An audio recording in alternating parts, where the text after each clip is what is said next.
Miami, Florida for the final round of the World Golf Championships-Cadillac Championship as we are enjoying a beautiful afternoon at Trump National Doral. Temperature starting to warm a bit. It's approaching 80 degrees. The winds are starting to kick up a little, which is a concern for the players, particularly when we take a look at the finishing hole, the pin cut all the way to the deep and lakeside portion. Temperature close to 80 degrees, and the winds right now settling in at about 10 miles per hour. We'll see how the afternoon unfolds. There was a little bit of a overcast low-pressure system that came in on Saturday, but it looks like it'll be nearly perfect today. Phil Mickelson taking a look at what he has angle-wise here at the second hole. Just trying to get a feel for where this shot may go. All right, Mickelson up the right side, 181 coming in. Well, the fans like it, so we'll get a look at it in a moment and see how that turned out. Justin Thomas, meanwhile, his second at 17. Thomas alongside Justin Rose. And these players can just wedge it on. That a little quick, though. So Thomas looking at about 28 feet coming back to see if he can make that putt. To 9 and Paul Casey. Casey kicking it up a notch, getting back to 4 under. Birdies at 7 and 8 for the Englishman. Now his work at 9. If he can make the turn with a trio of birdies on the card, that will be a huge confidence boost. That one, though, will have to fall from a long way away. He is just at the front left edge of the green. 28 feet now for Justin Thomas at 17. Thomas level on the front. Couple of birdies on the back, but still 1 over in the round. And a tap-in par, very close to making that 28-footer for birdie. Now, Rory McIlroy, this at the opening hole, this for birdie. We'll get an idea of his feel for the speed as he comes up. That's a good 4 feet short. So not ideal. So McIlroy will mark. Let's get to Jimmy Walker at 9 now. He's at 4 under par. 2 birdies today for Walker. He's moved it to 2 under on the round. 4 under overall. This will not get to the back. That's about 40 feet away for Walker.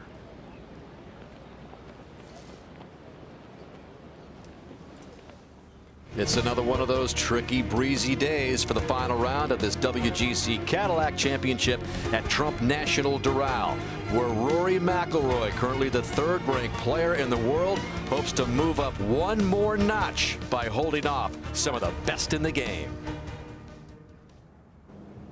If he can, he will be in position to take a win here at the Cadillac Championship. Justin Rose now looking for birdie at 17.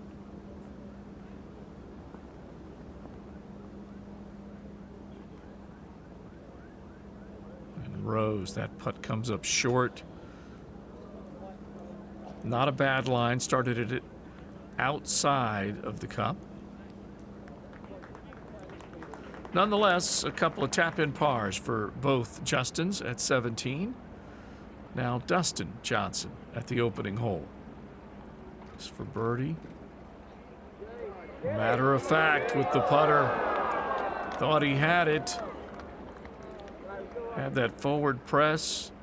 Nice takeaway. Picked his line confidently. But he'll tap in for a par at the first. So with that, Dustin will mark a 5 down. Jamie Donaldson now at the 15th. Donaldson, the Welshman, trying to chase this all the way to the back, not able to do so. That wind has been factoring, but you can see it switched just a little bit on the player. It'll just start to swing around, helping for the most part, but then it'll start quartering off the left. Rory McIlroy through the first. Par is in as he remains 12 under. 10 under for Adam Scott after he picked up birdie at the first. Sergio Garcia at 5 under par. Justin Rose now at 2 under. Very pleased with the way he's responded over the last round and a half. Rose at 2 under. And a clean card today. What a rally he has made from 4 over to start the final round to 2 under par with a 6 under round working today. Henrik Stenson at 4 over par. He's in that group right now, top 35 on the leaderboard. That's top half of the field. Let's get to his tee shot now at 15.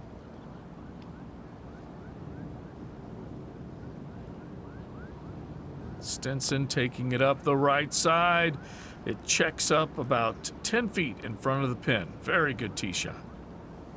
So let's get you right out to the action. The par 4 second, and Adam Scott, the man trying to make it 2 in a row here in Florida, drove it in trouble. So this is his third to the 431-yard hole.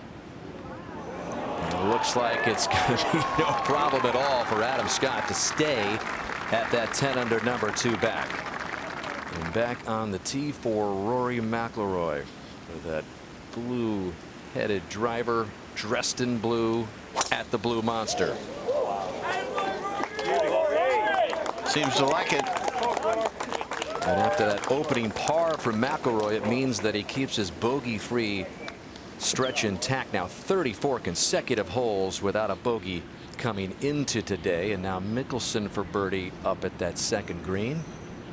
Looking for 2 in a row to start his day. He knew he was going to have to get out here, Johnny, and fill it up early.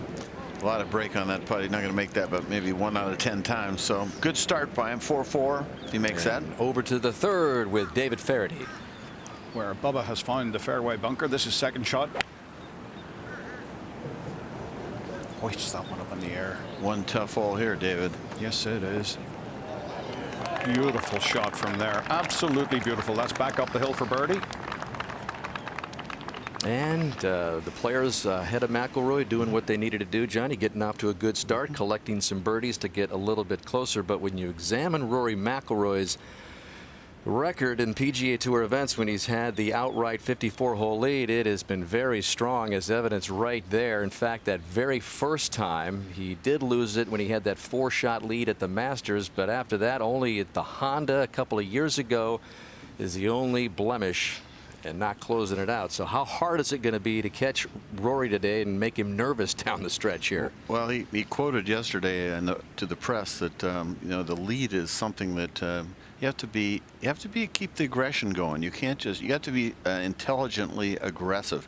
You can't just sort of play real cautiously. You got to take advantage of the drives you hit in the fairway.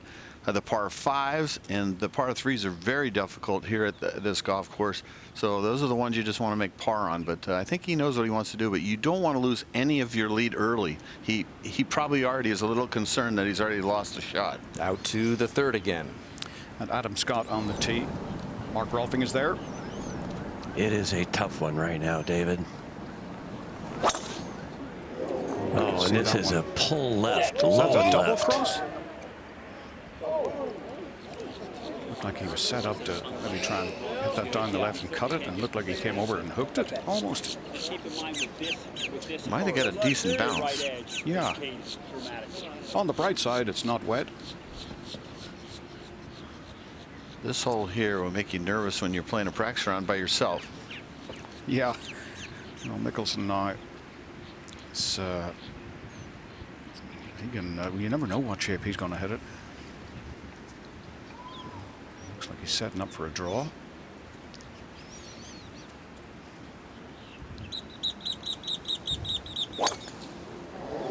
And that's what he's doing. The problem is he hit a fade, David. This is even further left than Adams. Wow. Okay, so those two are, well, they're not actually playing the third. They're supposed to be. Over here at the second, Dustin Johnson getting ready to go, and Roger Maltby with the final twosome. 140 left to the hole. Hole kind of front left here, and this one left out right of the hole, and I think probably miss hit. Comes up a little short for the defending champion, and over to 16 and Gary Koch. And just a moment ago here, Dan, at the drivable par 4, Matthew Fitzpatrick from the back bunker with his second shot. Produced the first eagle of the week. 2 at the par 4, so that's what the last groups will look at coming down the stretch. A par 4 where you can make an eagle, or certainly a birdie, as we go back to 2. And Rory, Roger. 138 for Rory, and I think a comfortable wind against and from the right. He likes to shape most of his shots a little right to left, so I would think this would be a nice wind for him to start it out right and draw it back. Well, he started it right, but it too not turning much. Well, you could see he was way late on the release there, and both of those guys must be a little bit tight. McIlroy, for the first time this week, failed to birdie the par 5 opening hole. So Adam Scott moves a little closer in the WGC-Cadillac Championship.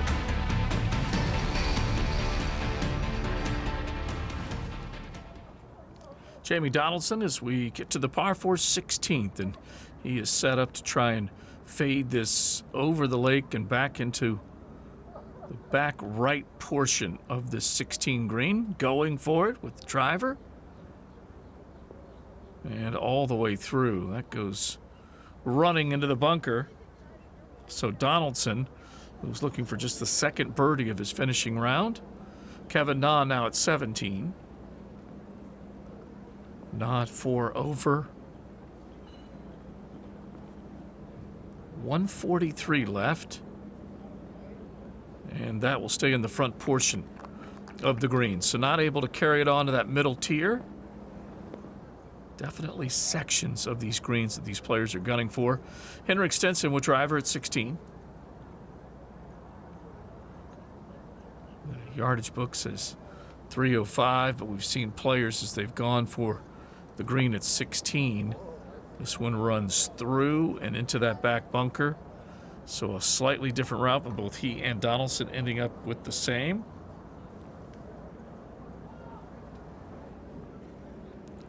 Shane Lowry, and Lowry in this primary cut of rough up the left side at 17. Just a 70-yard shot, and that also hangs up.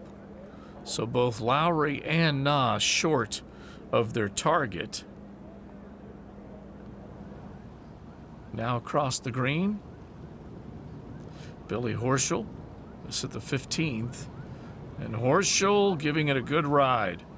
Stays right of the flag, 3 feet left for his par. There are entrances and arrivals, and then there is a Trump arrival. This was the scene just about an hour ago when the course owner and now presidential candidate Donald Trump waded his way through the fans to talk with some of the players before they teed off. And this was at the third a moment ago, David. And Bubba up the hill. Not for birdie, no, he didn't like it. He's got right on him. He's playing better tee to green than anybody in the field, but the putting has been woeful. Yeah, he's looked kind of, jumpy. Dustin Johnson has already 2-putted for his par at the second, and so now Rory's birdie attempt, Raj. Yeah, pretty much the same putt, so he's got a good idea what it does. I think it'll go a little left on the way up there, but it's steeply uphill. So Rory again with that left hand low. It's really worked out the last couple of days, especially, Johnny. Not a lot of break here. Goes through that putting routine, which is now a longer routine in the warm-up session for Rory before he goes over to the practice tee and hits full shots. But it looks like he's been doing it for a long time. Very comfortable this week for the most part. Well, back at the third, Mark, we know where they weren't going. Well, Phil's ball was going to have gone in the water had it not crashed into the tree, David, but he played his second into the green side bunker left, so he is still okay. Adam Scott now has 182 to the hole. It's a lie that screams flyer. So boy, I don't see him going anywhere near that right part of the green. No, just somewhere, you know, try and get it onto that front left section of the green, let it run up towards the center maybe. Or, you know, I mean, actually as deep as the green is the back, you know, you've got some room there. Interpreting these lies on this, you know, dry Bermuda, David, is an art form in itself. There's two choices: hit it really low so it can't fly too far, or just play for a flyer and bomb it high. Yeah. Got to err on the long side here. He has chosen the high route, and it actually looks like it came out pretty soft. Look out. Oh, That's nurse. a bad shot. Oh, that's not what we needed. That's exactly what he didn't need. Oh, just as you say, he just guessed wrong there, Mark. Came out soft on him. This WGC-Cadillac Championship is brought to you by Dell. Is your business future ready? By Titleist Pro V1 and Pro V1X. Make a difference in your game. By HSBC, proud supporter of golf. And by Cadillac. Mentioned it was a breezy day. Winds gusting close to 20 miles an hour up there for Snoopy 1, navigating the skies high above the Blue Monster, providing a great perspective of this course below and back on the ground at the third. And Roger is down there. Rory setting up to try and hit a hard fade here, it looks like, Rog. Well, that would be the play with the wind coming hard from left to right and against. This one's pulled, though, and hooked. It's at the bunker on the left, first one. Yeah. Well, that's not the worst spot if he gets a nice clean line in the center of that bunker. These guys are so good from the fairway bunkers and can really control the distance. Look how far these two have headed this week. This is a bomber's paradise, isn't it, David? I mean, that includes the holes that they're hitting 3-wood. Oh, I mean, that's... Boy, and Dustin setting up for this big cut as well. Uh-oh, he did cut it. Oh, this is moving with the wind to the right. There's the golden rule, Roger. If you're going to cut it, start it left.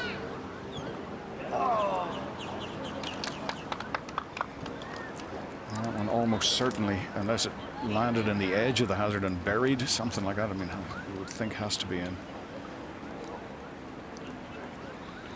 This hole is taking its toll. So we'll take a look at this. Just enormous power that Dustin Johnson has. Just doesn't cover it with the top half of his body, leaves it out to the right and cuts it. And you can see he knew it the minute he hit it. And at 18, Justin Rose finishing off a fine Sunday. Just catching an edge. That was for par, so it's his first bogey of the day. Otherwise, a really memorable day for Justin Rose. I saw him on number 4 this morning when I was out there. He hit it like a foot from the hole in the tough 4th hole. Like, shot of the day there. Yeah, wind whipping. 67 for Justin Rose, his best score of the week. 2012 champion here. Rory McIlroy trying to win a World Golf Championship here at Doral. Leader by 2.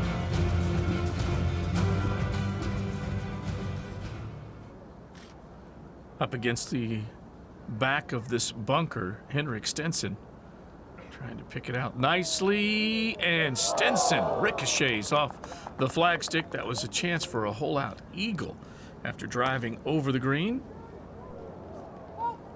Stenson smartly leaving the flagstick in, and that kills the speed on that shot, giving him a chance to pick up birdie. Hideki Matsuyama, this is 17.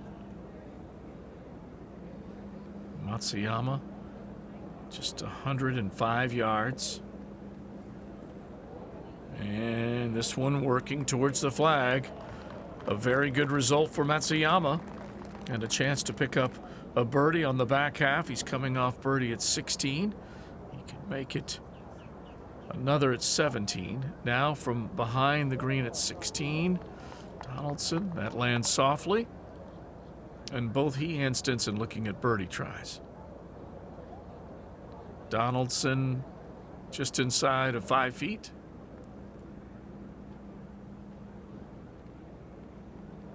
Matthew Fitzpatrick now, as he tries to knock it on 17, drove it up the left side, and that just goes wandering to the back portion of the green.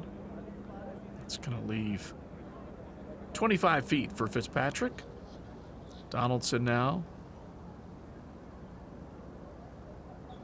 Donaldson, after driving it into that back bunker, unable to pocket the birdie as he had hoped. So he'll just take a 4 here at the 16th. 12 under for Rory McIlroy. Adam Scott, 10 under par, birdied the opening hole. But Scott now trying to figure things out at 3. Dustin Johnson offline at the 3rd. He may have trouble to deal with as well.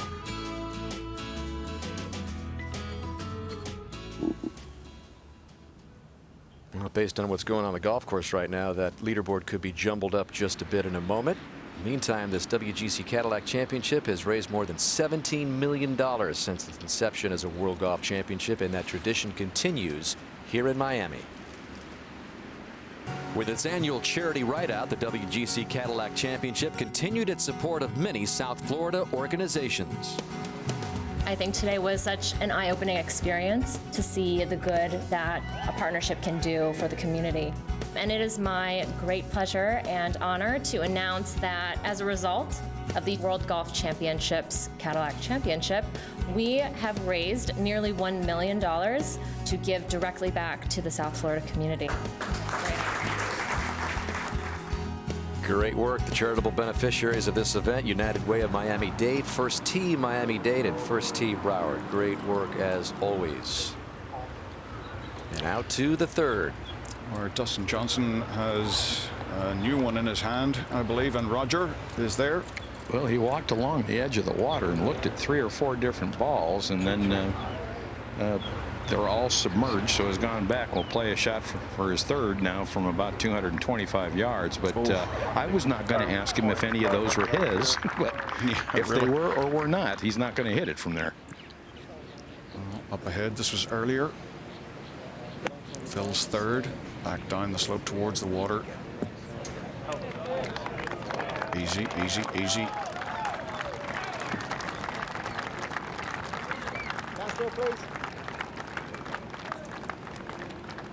And also earlier, this was Adam Scott for bogey.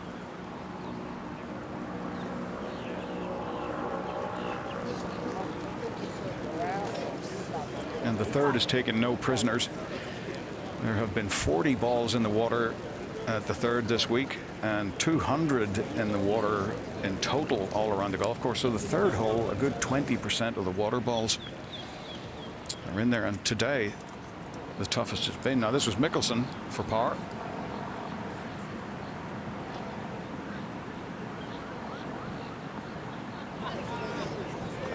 That's great up and down. No, Roger is there. Again, 225. Wind coming hard left to right. Such a hard shot, and he tried to cut it. Looked like he hooked it. He did. He double crossed it going left. Bunker. So he'll need to get that up and down for bogey. And you'll see what's left there, right back towards the water. That's a, well, it's the amateur's nightmare, and it's not comfortable for him. What is Rory up to there, Rog? Well, he's got a good lie. The ball's below his feet with the wind coming from the left, so I would look for him to start this inside the left edge of the green and let it work itself to the right. clean hit. He's done that. He's caught it quite solid. Left of the hole toward the center of the green. Well, not a thing wrong with it. You just take 4 and run away here. Take a look at this. Catch the ball first. Beautiful clean hit there. Keeping his height throughout. As we shift over to the 4th, David, time now for Pro Tracer Technology, presented by Scott Trey to this long par 3. Going to play fast. I'm thinking about a stock 7, not a good one, because we got 86 minimum carry and we got help off the tee. I like a normal one, as long as you feel like you got help at your back.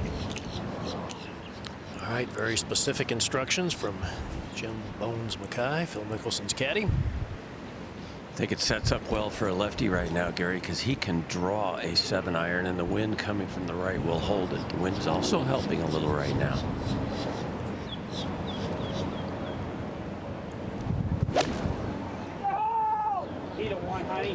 It's exactly the shot shape he has hit. Now it's all about how the ball lands when it hits the green. That is beautifully judged. Very few balls have ended up hole high today here at this long par 3. And David, you were talking about the balls in the water at number 3. Well, there have been 22 balls in the water here at number 4. Anything that gets to the right of the hole location today will ease its way right on down into the water. So, Mark, you really have to be looking pretty much right at the camera tower left of the flagstick. Well, it's interesting, that last hole, Gary, you would think Mickelson would be the one that would tend to play more aggressively. He played conservatively, walked off with a par. Adam Scott took a chance, and he ended up with double. So we'll see if he goes a little more conservative here. He's hit a lot of balls to the right, hasn't he, Gary? Starting on the back 9 yesterday. Yeah, he said his swing just got totally out of rhythm, John, and I would agree with you. It's like his body got moving faster than his arms, and the club face was left open a number of times. Don't want to go right here. Iron for Scott. This is on an aggressive line. Yeah, 2 very well played shots. All right, let's take a look at something we noticed the other day. Watch Adam Scott's right thumb, right as he gets ready to take the club away. Whoop, just kind of moves it once, and he'll move it again after a little waggle, and then he'll take the club away. So every player, John, seems to have a little bit of a trigger that they use. Sometimes I think it's even subconscious. I'm not sure he knows he does it. In that case, a trigger finger. There you go. Back at 3. Dustin with the ball well below his feet in this bunker, Rog. Yeah, difficulty with that is the ball usually comes out lower and will run out further, and this is coming downhill and down grain, so this is going to move a lot. This is not the kind you throw up and try to spin around the hole. This is going to chase out a little bit.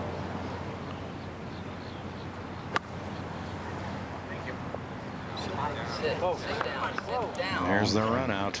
Now, Rog, if you gave a good 10 handicap, a dozen balls, could he finish this golf course? I don't think he'd finish. Let's take a look at this. When the ball is below your feet, it's almost impossible to spin it, and it has a tendency to just scoot out of there, and that's just what happens. Look at the pressure. Look at the right knuckle. See how that right knuckle is a big factor in stabilizing the hit, and it just comes out of. It's very difficult to get that one hop bite and then trickle when the ball is below your feet and the heel hits first. So what do you think? 10 handicap. Does he finish the golf course with a dozen? No. No, I don't think No. so either. Well, when think Rory that could was happen. 8, when he was 8 years old, he won the pub links, the Doral pub links here, with scores of 28 and 26 for his 2 9-holes from the junior tees, and he calls it, to this day, he says it was his first major.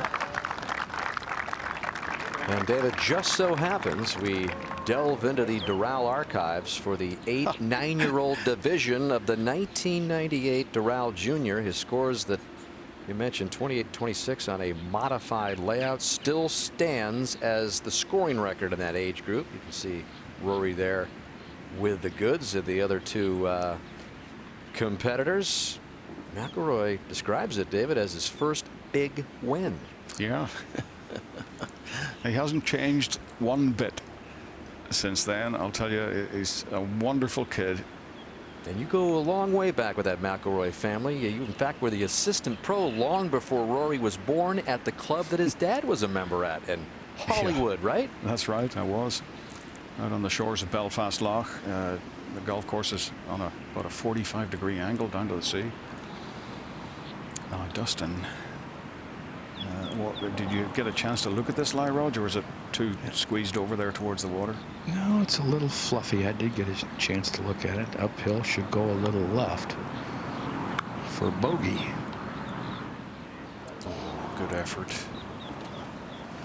Maybe a little more than he wanted left. Yeah, a little bit. You might see Rory putt first there because he could be standing in his line. And if there are a few of you wondering what Mr. Faraday looked like back in the day, whoa, look at that fresh-faced, clean-shaven young man. Clean-shaven? I was 17. I didn't have to shave. Look at that. Is that touched up? Or is that? I hope not. Is that a Star Trek uniform that you're wearing there, Doug? The Starship Enterprise. My phaser was always on stun. That was a reject of Tigers on Sunday. Over at the 4th. Yeah, Phil Mickelson has a chance for a rare 2 here. Adam Scott has already putted and missed his birdie opportunity. Well, I was thinking about the thing. I think it's a pretty straight putt too. Okay. All right, I'll go ahead and grab it from here.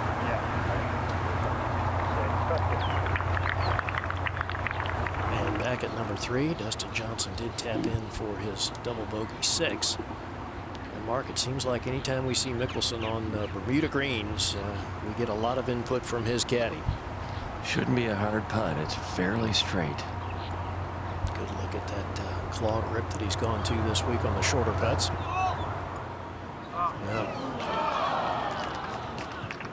Those are the kind of putts Mickelson needs to make right now.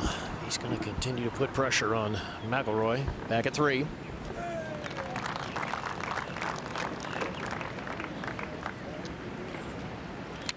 And Rory sweeping that in for par. And looking to improve your game and ensure your golf equipment is ready for the year, then be sure to check out Tune Up Your Game. It's the whole month of March on PGATour.com. Out to the 5th. Jake. Bubba Watson, a little aggressive off the tee. Too aggressive in my opinion. It's a tough hole location back left. That's a really good shot. That's a tight little corner of this green. And the good thing is the wind is back into the player's face, so they can stop it. I've seen some balls land there and just jump over the green. I don't think it has enough to get down to the water. Remember, the rough has grown up on these banks now, Gary. Over to 4? Yeah, it does make a difference, Peter. No question, the rough along the banks, but there's some that are so steep it doesn't matter how much rough is there, and that's certainly the case here at the 4th. Anything to the right of the hole, it's the green to the right, it's going to go in the water. Good memories for you, Gary, on this hole, I would say, back in '83 when you won the tournament. What'd you do on this hole? Well, in the 3rd round, Dan, I was fortunate enough to make a hole-in-one here at this par 3. And the club of choice? It was a 3-iron back then. Kind of the normal club that most of us hit into this hole back in those days. And this way you can hold it a bit. Yeah. More under control. Yeah, you can see the flag now just changed back. J.P. Fitzgerald, McIlroy's caddy, giving him some last-minute advice. Strong set of par 3s, Gary, on this course. They certainly are, John. If you can play them in even par for the week, you have really accomplished something. 7-iron here. I'm just going to assume that last bit of advice was keep it left.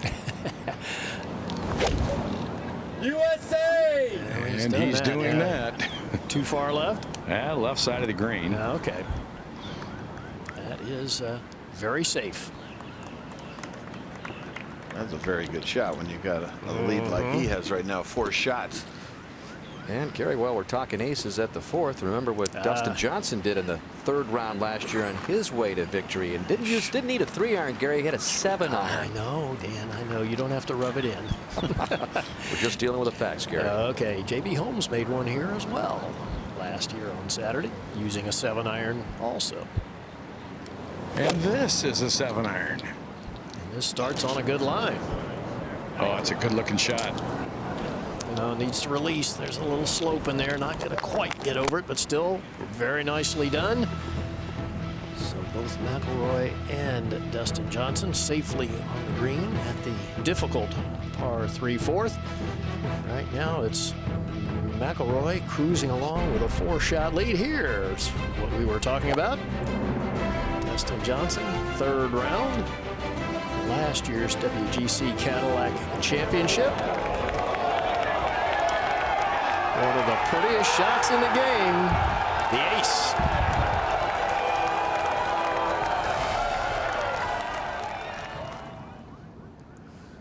Now Jason Dufner at 15. Dufner has been able to battle back today, put together a nice scorecard compared to Saturday's play. This one's going to run through the green and just hang in that rough behind the putting surface. So that will leave a couple of options for Dufner. Matthew Fitzpatrick, this is his third at 18 after finding the water. So Fitzpatrick trying to bring this in from over 200 yards. And Fitzpatrick able to muscle it onto the green and see if he can salvage a par. That would be a lengthy putt from close to 50 feet. Kirdak Coffee Barn Rat now. Disappointing to see the way the final round is unfolded for the player from Thailand. This is a very good tee shot. It sets him up for birdie here. He would be picking up just the second birdie of this final round as he has dipped to 6 over on the day.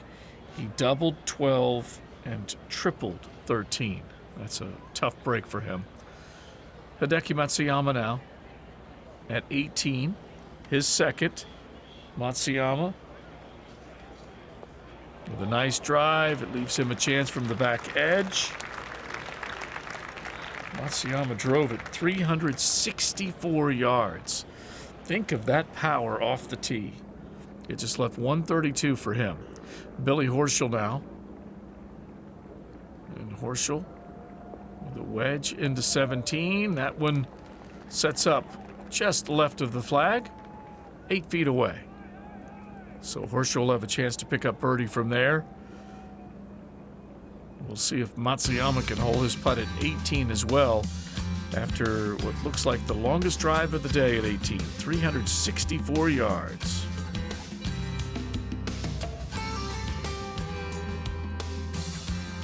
Couple of players backing up. Adam Scott had it to 10 under. He's now back to 8 under. Dustin Johnson 2 over today as he slips to 6th. But on the move, Bubba Watson climbing into second. A share of it at 8 under par. Garcia 1 over today as he slips to 4 under.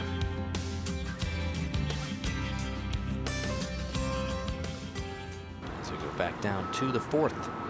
McIlroy studying a lengthy putt for birdie. Johnny, he was saying after yesterday's round he was going to set a target score to try to reach today. Did you used to do something like that when you had the lead after 3 rounds? I didn't really. I just wanted to get as many strokes ahead as I possibly could. But I didn't go for things that say didn't make sense, like hole number 3, play it like Rory did. Hole number 4, same thing Rory did. And then when you get a green lighter, go for it. You got to make the birdies. You can't lay down. Yeah, a little bit of power failure there as we go up to 5. Bubba Watson now after that great approach. This is makeable. Pretty level up here. Wow. That was awful. Was that? I don't know. Only misread it by 1.5 feet. Yeah, it's pretty flat up there on that little corner. Now back in the fairway.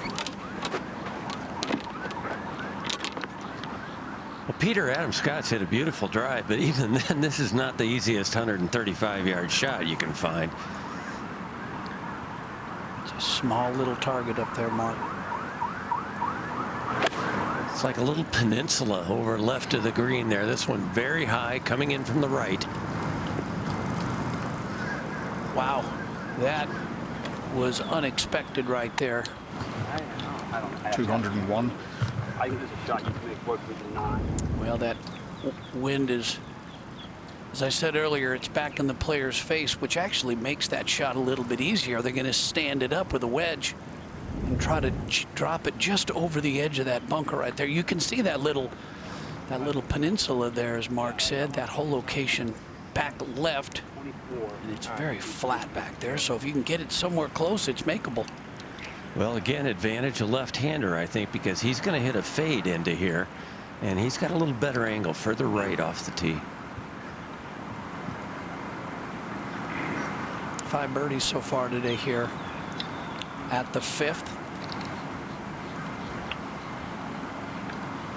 Mark, this is definitely the Sunday hole location, huh? Yeah, it really is. Doesn't even look like it's on the green from down here.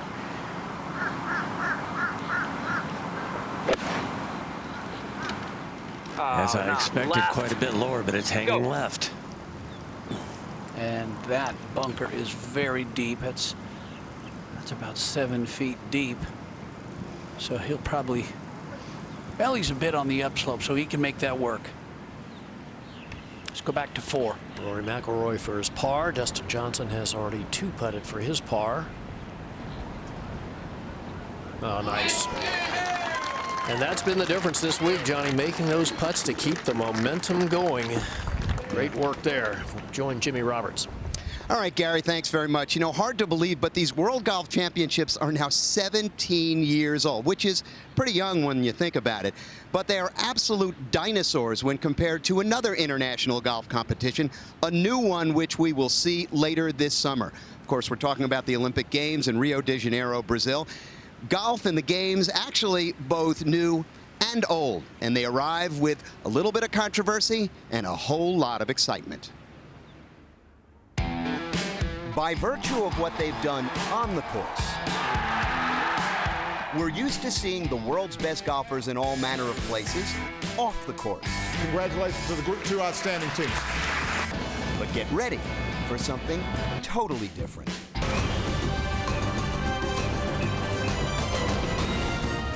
Surreal is the word that comes to my mind right now. You know, you always watch it. You watch the plane come in and the torch being lit.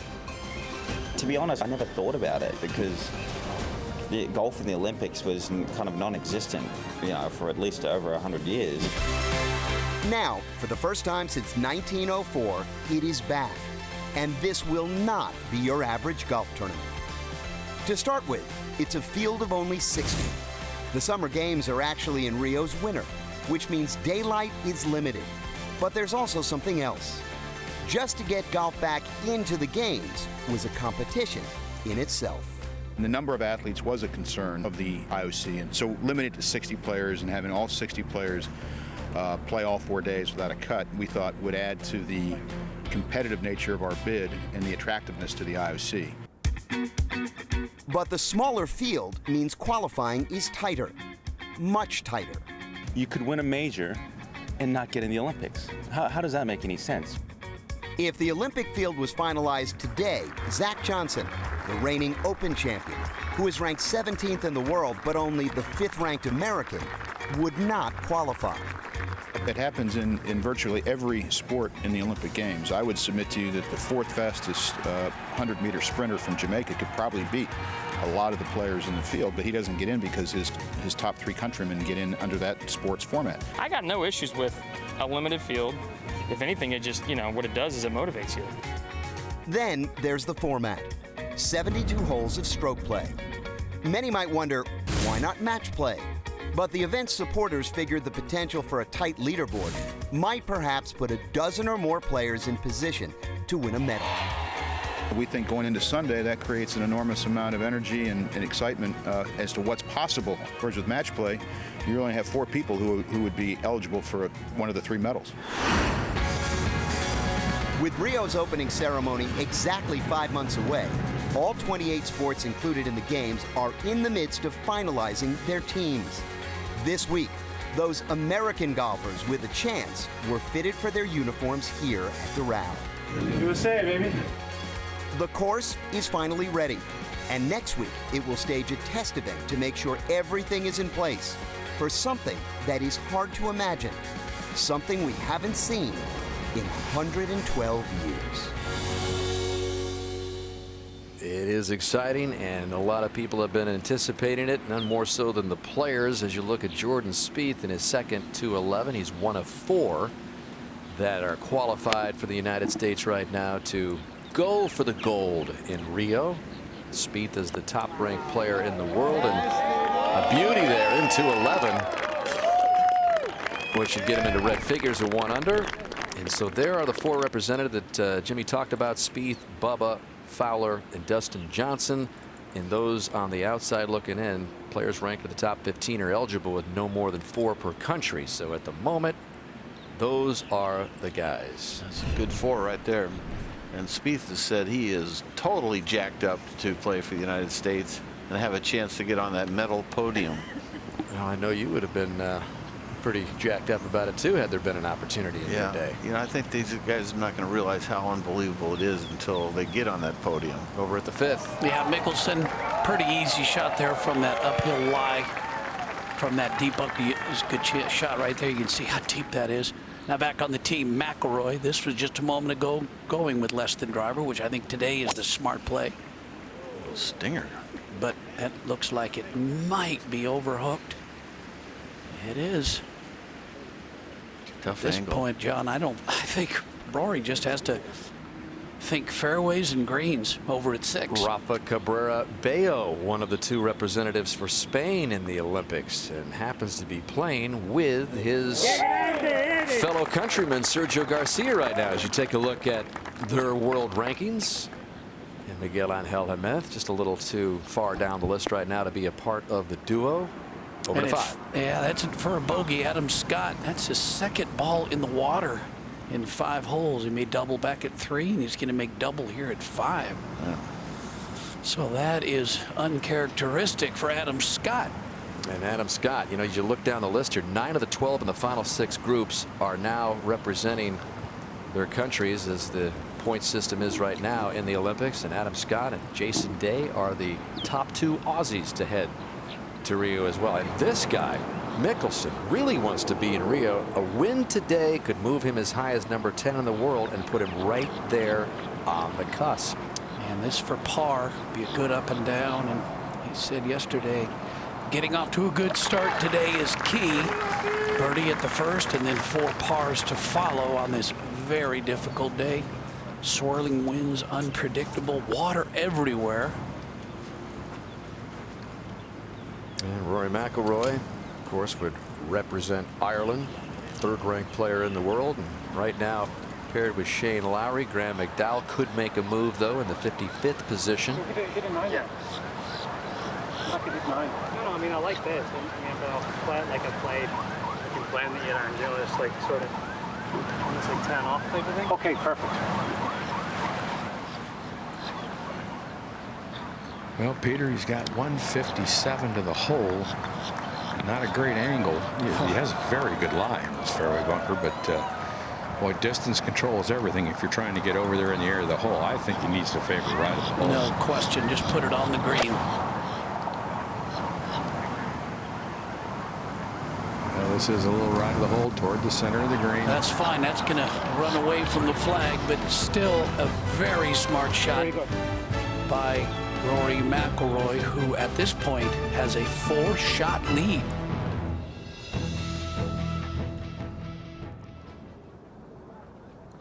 Out to the 16th, the tee for Kiradech Aviranrat.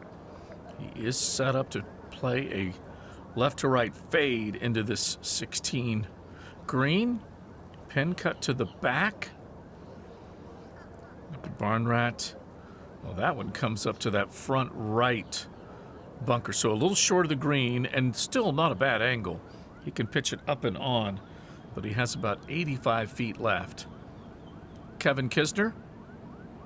Kisner, the tee at 15. Get it running a little bit. And also with a look at birdie from there. Jason Duffner. Duffner from the right side of the tee. bogeyed the 15th.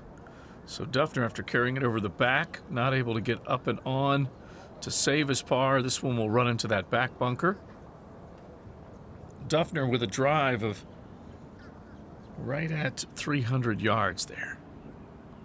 Daniel Berger at 15. 2 over right now. And Berger hoping to get something set up. That one falls into the bunker to the right, so we'll have to get up and down from there. The remaining birdie opportunity for these players really is only the 16th. 17's played much easier today, though, so perhaps both of those would give a player a chance. Soren Yeltsin at 18. And this through the green and sitting up in that Bermuda. You see how just random and unpredictable that rough can be.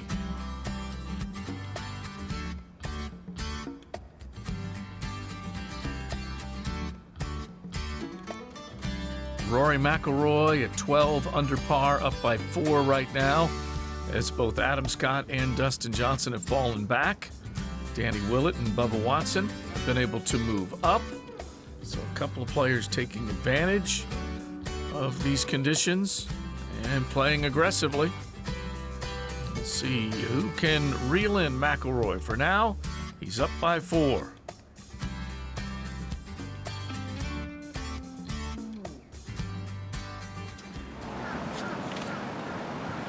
Danny Willett in that group tied for second at 8 under at the 6 for another birdie, Noda. Yeah, hit a very nice short iron approach downwind just behind the hole. And again, these surfaces have picked up a little speed, and this is a little bit of a delicate putt, Johnny. You see the grain difference back there. A lot of it's in grain to the left. And it pulls it that way. Willett, the 15th ranked player in the world. Strong up-and-coming talent from Sheffield, England, out to 8. Yeah, Ricky Fowler has a chance to get back to 4 under par where he started the day, and he birdies what has been the easiest hole on this golf course, par 5, playing downwind. It's from executive producers Ellen DeGeneres and Steve Harvey, and it's a new show where the biggest talent comes in the smallest packages. Steve Harvey hosts Little Big Shots. Don't miss a special preview Tuesday, 10/9 Central, after The Voice on NBC. Out to the 5th for our big shot, Jake. Yeah, at this point, this guy is the big shot of the week. Not a difficult putt here, Roger. No, it's up the hill. It's on the slow side. That green against him here, so got to work a little bit to get it to the hole.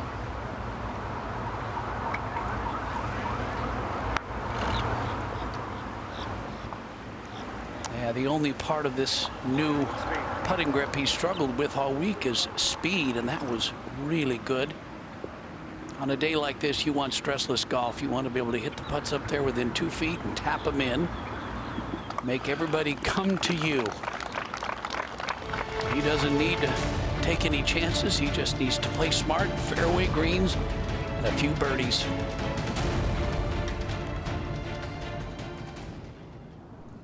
Four-shot lead and a chance to move to world number 2 for McIlroy. Daniel Berger now. Green side at 15. Lands it softly, but it does advance about 7 feet past the flag. So Berger will need that for par. 2 over right now and trying to get home close to level if he can.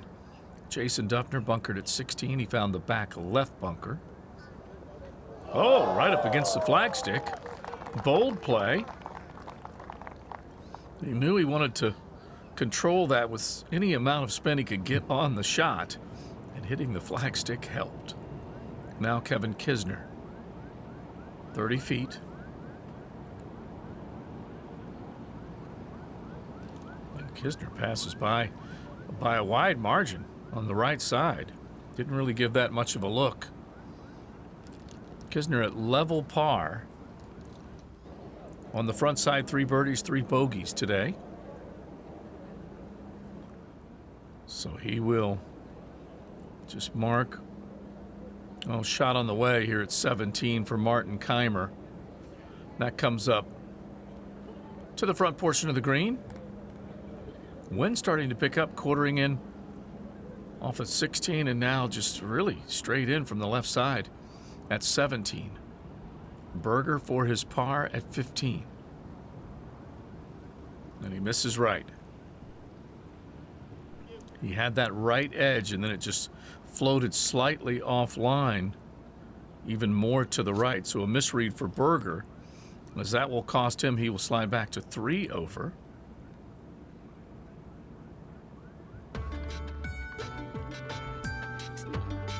A 4-shot lead for Rory McIlroy. Adam Scott really trying to turn things around now. Both he and Dustin Johnson, both of them losing control of their swings off the tee, and it was costly.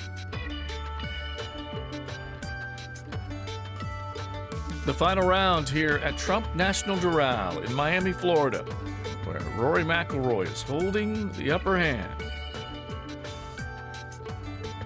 This, the first of 4 World Golf Championships in the calendar year 2016. Dustin Johnson, of course, the defending champion here, winning at Doral. Rory McIlroy put away the match play. The Dell match play is in a different venue coming up in just a couple of weeks in Austin, Texas. And Shane Lowry, a part of the WGC Championship cavalcade, along with Russell Knox, who put away the title in China. Those the reigning WGC champs. Adam Scott out at the 6 now. Playing downwind this hole. It's always a pretty tough hole when it's into the wind. 439 yards. And a fine shot there. That's very few balls are right of the flag. So it gives himself a good birdie look. Yeah, bouncing back, Johnny, from some erratic play. 2 double bogeys in the last 3 holes for Scott. And this was Mickelson from 182. Yeah, for a long drive, Phil. And that's a good one. Really good. Mickelson trying to ignite his round and give McIlroy a little scare. And now Bubba over at the 7th, 457-yard par 4. Tracing this left to righter. Almost the towers. Yeah. I've been looking for that one for a long time with the Pro Tracer. And back to the tee at 6 for McIlroy.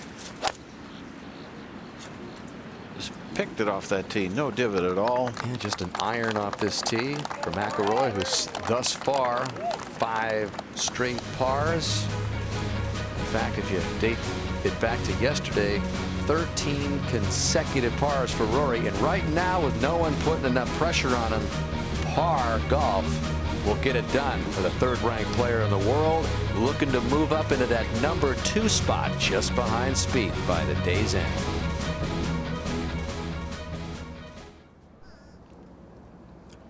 Kiradech after Barnrat barely getting out of the bunker. Now his 3rd at 16. Actually came from the other bunker and came through the green. Oh, look at that. A birdie. So Appy Barnrat scrambling for a birdie, and he picks it up at 16. Now from the front of the green at 17. Martin Keimer. This will work a little uphill and then come over that little ridge.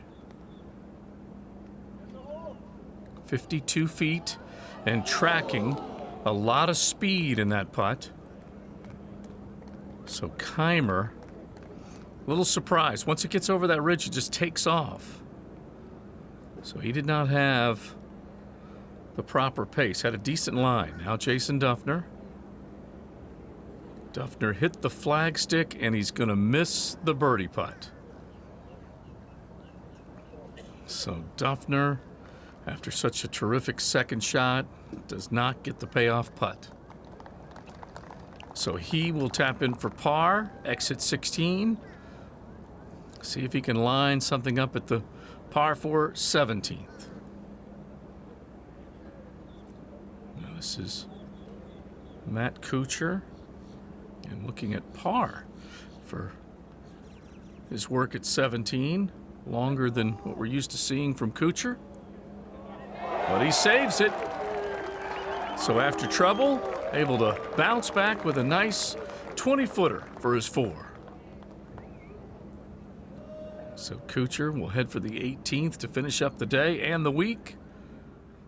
here at Trump National Doral. 4-shot lead for McIlroy. Phil Mickelson trying to draw one closer. This was Mickelson's attempt to get into solo second while we were away. Still looking for that elusive second birdie. That's another pulled putt like he did on number 4 after the 2 really nice iron shots. So he taps in, stays at 8 under, and now Adam Scott. This could be a momentum changer for him, Mark. Yeah, it's what he really needs, Danny. Got a little break left. Yes. So Adam Scott with just a couple of pars on the card, 2 birdies and 2 doubles. Up and down day at Doral for the 9th ranked player in the world. And back up to 7 for Bubba, who peeled that drive into this fairway bunker. Dangerous second shot, got water short right. Huh? And I guess he hit it a little heavy that I was laying it up. Try to get it up and down there to stay at 8 under, and back to the 6 for Dustin Johnson. Roger. Yeah, right rough, 187 yards on a bit of a downslope here, coming from the rough, and the wind kind of helping in left to right, Johnny. So as high as he could hit it, not envisioning it being too big an issue, but if it comes out a little hot, it could release. Weird, you know, he's been playing really well, but this week he only had 1 good ball striking around. The second round he shoots 64. But besides that, he's been all over the place. Push it, Wade. Yeah, this one's left to the hole. Oh, got a very nice bounce. Yep. And that 64, Johnny, still stands as the round of the championship thus far by a couple shots. Yeah, it was a good one. Look at how he has to lead and keep that right elbow really close to his right hip, because he's so shut at the top of the bowed left wrist. He has to keep the face square, like sort of like Zach Johnson. Really try to keep the right elbow in tight. Look at that favorable bounce for Dustin, kicking out of the green, and now Rory. This one from 184. Going with a big swing, Roger. And this is left at the very left side of the green. Yeah. Trying to hit so hard. I feel like a drop. Back over to the 7th for the second for Danny Willett. Really early set going back. Really early set. Saying be good, and it is. Willett lined up for his second birdie of the day for him to get into solo second. Well, today's FedEx Cup update takes a look at what the future might hold for the winner of this event. The title of World Golf Champion carries with it prestige as well as 550 FedEx Cup points, but does that title give you the inside track for the FedEx Cup season? Well, for the first 3 years of the FedEx Cup, it sure looked that way, as Tiger Woods and Vijay Singh each captured WGC titles on their way to their FedEx Cup titles. But since 2009, no WGC champion competing in the FedEx Cup has gone on to win the season title, and the average end-of-season FedEx Cup ranking for those champions was 11th. What will that mean for the winner of today's WGC-Cadillac Championship?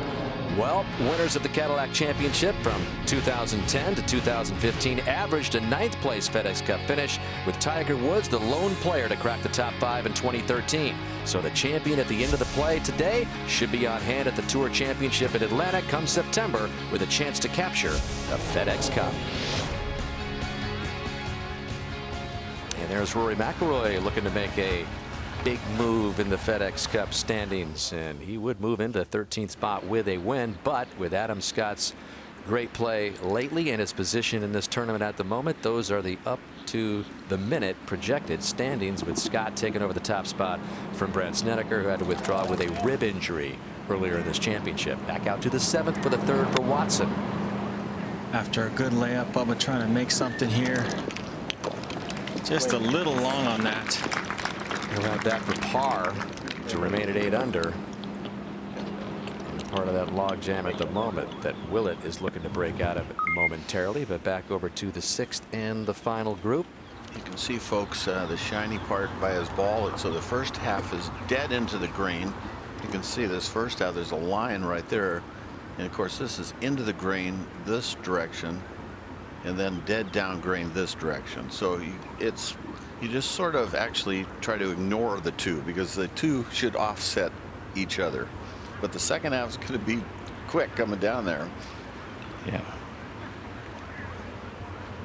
Well, let's examine Rory around the greens with this new putting style. First round versus the second and third rounds. That first round, he said he was really kind of getting used to the speed with the new grip, the new cross-handed style. And look what he's done the last 2 rounds. He had the 33 putts, then the 23 putts, and then 26 putts yesterday. So that is getting it done around the greens, Johnny. Rory is winning this championship because he is #1 in scrambling this week, and that's what he's been working on, trying to eliminate those bogeys. Pars are getting it done right now, Raj. Yeah, they are. And that place where the green changes, John, is right at the top of the subtle ridge. So the part into the green is uphill, then it crests over a hill. The green starts to run away, and it's down green. 43 feet. He hasn't really hit. Good looking putt. He hasn't really hit a shot inside 30 feet today. So, I mean, he's hitting the greens, but really none of them are really birdie opportunities, hardly. And back up to 7. Bubba trying to save his par. Nota. Yeah, this critical putt for Bubba at this particular point in the round. Missed a great opportunity on the previous hole. Only 100 yards in, didn't get it inside 15 feet. Missing the fairway here, and would definitely go a long way to make this putt. Yeah. Oh, just straight as an arrow, and he just fed it right down the line. So Bubba gets away with the errant tee shot and stays within striking distance 4 back. And up at 13, this is Paul Casey in a very popular spot. Short left in the greenside bunker. No birdies here on 13. This was just a moment ago. So now there's 1 birdie. Paul Casey, 3 under on his round now, making a nice move. Let's go back to 7. And here is this birdie look for Willett, Nota. Yeah, he's played a lot of steady golf today, Johnny. Nothing really spectacular, but until that last approach shot, so building up some momentum at this point. It does have a little break to the left, doesn't it? It should just come a little to his left. Can't give away the hole. We talked about it yesterday, how he went cross-handed 2 years ago. He says it just changed the whole complexion of his game. The confidence that he gained with his shoulders square, which is really one of the main benefits you get by going cross-handed. So Willett is now within 3 and back to 6 for Dustin Johnson's birdie try. See that green? It should pull it to the right more than it looks. Not quite enough. Dustin will say it's 7 under 5 back, and back to 7 for Mickelson.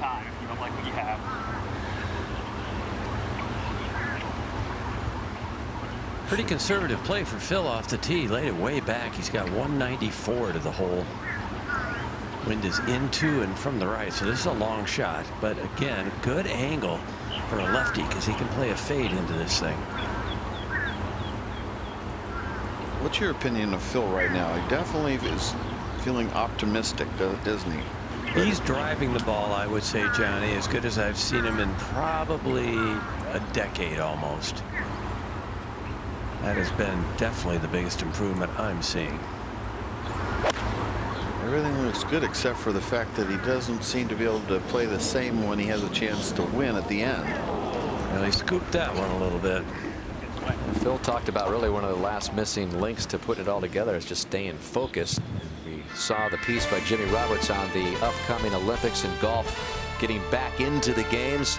Tune into Golf Central on Golf Channel on Tuesday for a first look at the Olympic golf course. Frank Nobilo is traveling to Rio for the test event, and as you take a look at the Olympic course here in Rio, these are the most updated, latest photos of the course, designed by Gil Hance. Gil Hance is headed over there, in fact, on the same flight as Frank. In fact, some members of our golf broadcast crew as well on their way over there to get a up-close look at the Olympic golf course. Pretty gnarly looking course. Should be fun to announce. Adam Scott now. Just 168 for Adam to the hole.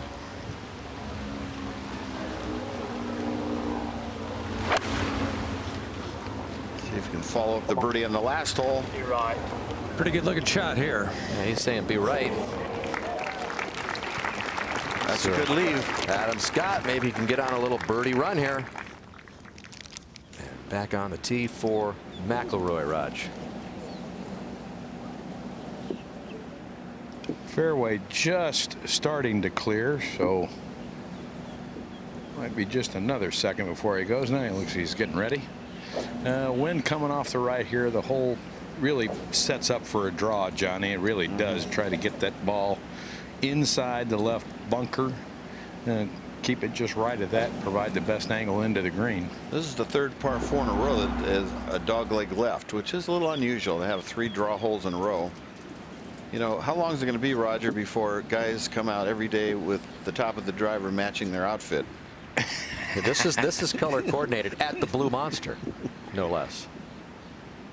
Now it's been blue every day, fellas. I know, but you know what I'm saying. Yeah. Well, Raj is color coordinated. We used to get varying shades of black and brown.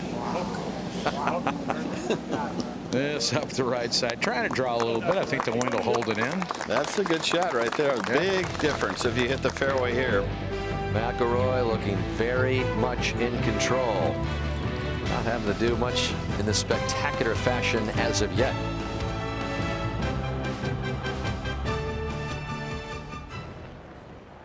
Martin Keimer is at 18, back of the green. Came in from about 170 out. So it was through the green. A little pitch, good effort.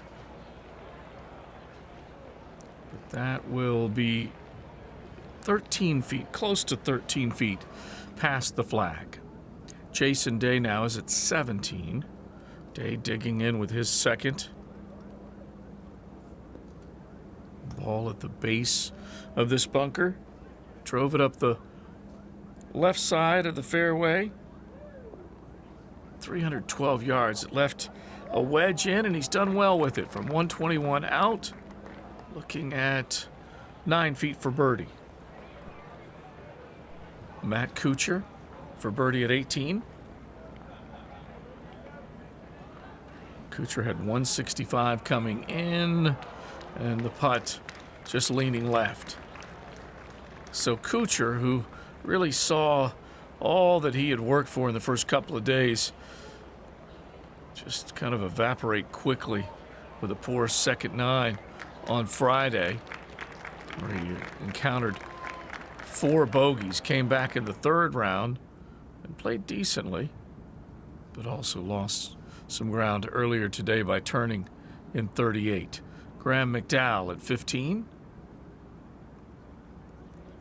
McDowell, that one springing through the green. We've seen some problems here, and that falls in just a patch, vacant patch of that Bermuda, so he'll have to try and hoist it back onto the green. Martin Keimer after the pitch from the back, and he makes his par. So Keimer, a bit of good news at the end, making the 12-footer as he and Kuchar wrap up the day. Both past players champions.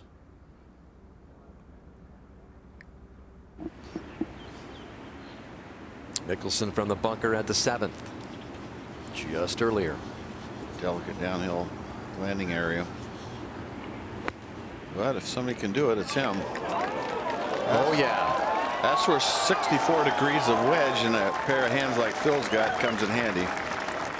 That should save the par, but made it 8 under. And Adam Scott trying to make it 2 in a row. This was his birdie bid. Yep, just left all the way. Yeah, that was a pull. All the way, so he stays at 7 under, and a little cleanup left here for Mickelson. Mark. That shot was even more brilliant than most of his. I'll tell you, that was a really good one.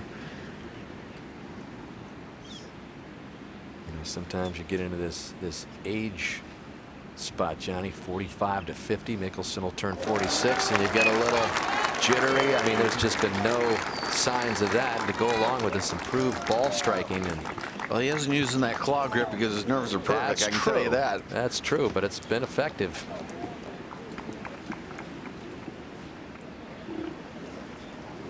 And as you look at Rory on a par streak, you take a look at him a little more up close as far as our FedEx Cup summary standings go. McIlroy in the finishes through the year is second back in 2012, his best last season in the 15th spot. And earlier we talked about how a win today would put him into the 13th position. So there's going to be some juggling up on top there. Snedeker most likely to fall from the roost after withdrawing with that rib injury. Kisner still looking good in that second position, and Adam Scott looking to make the move to the top in the latest FedEx Cup standings. Well, that terrific tee shots makes this hole a lot easier. 165 left here. Front part of the screen pretty narrow, John, with that one coming across from the right. Aim probably, what, 10 feet right of the hole or 15? It's riding on the wind left. Bunker. Oh, carried the bunker. I think it went back in the bunker. Danced around that rake. It's going to be a really tough stance, so if it did go down. That's a little unusual, but it must have been the last thought. Don't hang it out to the right in the water. Another look at where this came down. There's the rake. Okay. It's out of the bunker. That's not a good lie with that little bit of green. He short-sided himself. Now at the 15th, just a little while ago, this was Graham McDowell's second shot. Oh. Well, that's where he was aiming. Graham McDowell cruising along quite well in the FedEx Cup race. We go back to 8. And Danny Willett has driven the ball in good position here at this par 5. If we hit an aggressive line, okay? And then we go from there, because even if it does come out good, we can drop it, place it, and coming back into it, like you say, it's guaranteeing everything. It's up to 18 flat. So most of it should pitch is 200 yards. Yeah. There's not going to be any spin to stop it. Yeah, yeah. But the other one, you're almost pitching that front edge and open, playing a bit smaller gap. Yes. Okay. So aggressive line-wise, and just commit to this. Gary, they've been talking about this shot for at least 2 or 3 minutes, and they're just trying to contemplate where exactly to pitch it on the green. He's only got 195 yards to the front, so just a matter of trying to pick your line and commit. This whole location is accessible today. Back right portion of the green away from the water. Boy, that was misjudged. Misjudged. Didn't carry nearly far enough. Gary Bubba, on the other hand, is only got 185 yards to the front, 205 all the way to the hole, and from the fairway he will be able to put a little bit more spin, and with his length probably at least 2 clubs less. Got to have some help on it. Just like an 8-iron or something? Shouldn't be any more than that, John. And this is a critical part of the golf course. He's got 3 par 5s coming in the next 5 holes. So he's going to make a move. 1 under for the day. It's to happen now. He's trying to swing this in left to right, and he's hung this. This is going to need a good bounce. That lands very softly. On safely, but a long way from the hole. We'll go back 1 to 7. And Rory, what's his situation? This is nasty here. This is not a particularly good lie. A little bit of a downhill slope pitching across the bunker. And these are one of those lies, John, we've seen so many times this week. Either comes out dead or it can come out like a bullet. Absolutely. Comes out jumping, folks, with no spin. Very difficult. The scrambling this week has been not good for the players. Look at it. Look how far left he's aiming. Take the water out of play, huh? Good shot. Yeah, Roger, I think he was thinking the same thing as you. Don't get a jumper and have it run right off the front of the green. Absolutely. What's the key here, Johnny? Anything? I don't know. I never figured it out. To be honest with you, you just have to practice it a lot. I mean, ask Gary Koch. Gary, what do you think? What do you try to do? Well, I think most of the time, John, it's played similar to a bunker shot. You're not going to be able to catch the ball cleanly. You're going to have to hit behind it. But then it's just a matter of, as you say, practice, because every lie in this Bermuda grass is a little different. That's just unpredictable stuff. Oh, man, bottom is line. it? All right, Mickelson on the tee. Hey, hold on, Marshall. Par 5/8. Really important tee shot here, Gary, at 8. I think one of the most important on the course, because if you get the ball in play and fairly long downwind, you got a chance to make a 3 here today. Yeah, there have been 8 eagles recorded on this hole throughout this competition so far, but every one of them has come from the fairway. Is that left water if you flare Yes, it is. It's potentially in play. This one is up the left-hand side. Should be all right. Good bounce. Skips it past that fairway bunker, and that is more than okay. That is ideal. Back at 7. And Dustin Johnson for birdie just short of the surface, Roger. Yeah, but a pretty good leave from that left fairway bunker. I thought he did a nice job with it to get it here. Putt up the hill, I think may try to turn to his right some. All par so far for Dustin, but for that lone double bogey at the 3rd, he hit his tee shot in the water. Not sure it's going to do too much, Roger, because the grain's left, and it'll be interesting to see. I've had it pretty straight from here. It's not the kind of putt you expect to make, but it is uphill and a free run at it.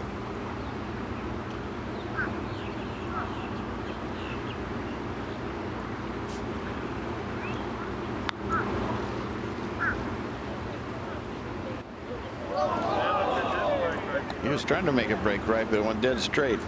All right, here at 8, Danny Willett with his 3rd.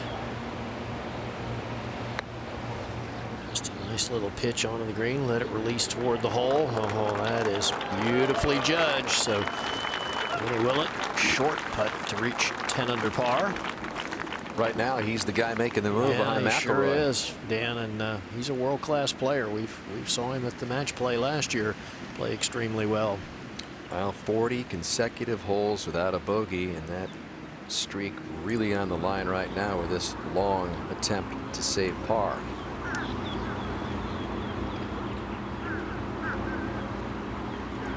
Well, this would be a nice lift. And after playing away from the hole with the last, you could hold this and escape with par, Johnny. That'd be something. There's a close-up of that grip. This will be the longest putt he's made this week if he were to make it. Doesn't do too much, I don't think. Got to go a little left, doesn't it? Yeah, it did. It did, Raj. Stayed straight for 2/3, and then it just dove. So he didn't seem to have seen it. Willett's going to make birdie over at 8, and all of a sudden he's going to be within 1 of McIlroy. So a 4-shot lead could be won here with Willett in tight at the 8th.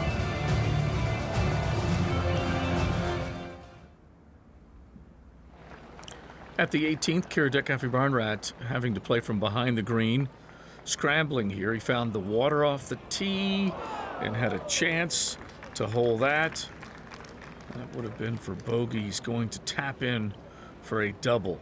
Just unfortunate to end the week the way he has for the star from Thailand, coming through in the first round and carding a 3 over 75, but still it was that initial round. He had an eagle, a couple of birdies, and then after that a 71, a 72 before today's disappointment. Graham McDowell at 16. And McDowell, you see how quick the hands came through. That is promoting that fade.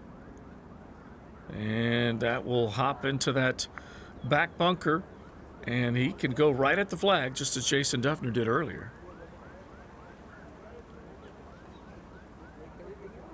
So McDowell will judge that from behind the green. Daniel Berger right up against the collar here at 17. Picked up birdie at the 16th to get back to 2 over. And glances the flagstick there. For these players to get online as often as they do, they know they'll convert a few of those. That one was just fractionally off. Back to 16. And Mark Leishman. McDowell in the back bunker. Leishman going after it as well. This will slide in, and it looks like May be up sitting on the upslope. We'll see what type of play he has coming up. Out to Bubba Watson. And we're back here at the 8th. Bubba Watson eagle putt here from just over 60 feet. I'm sure up a little slope right there. Change of color of grass. Just trying to get it close. Wait a minute. Whoa, Bubba Watson to 10 under par. Suddenly, Rory's got a lot of company. Yes, he does. And we mentioned 3 par 5 holes coming up for Bubba. The next 5 holes. Needed to take advantage of it. Takes advantage of this first one. Bubba at the Blue Monster. Yeah. He's going to make another run here, it looks like. Yeah. And now Danny Willett. You would think a mere formality here for birdie.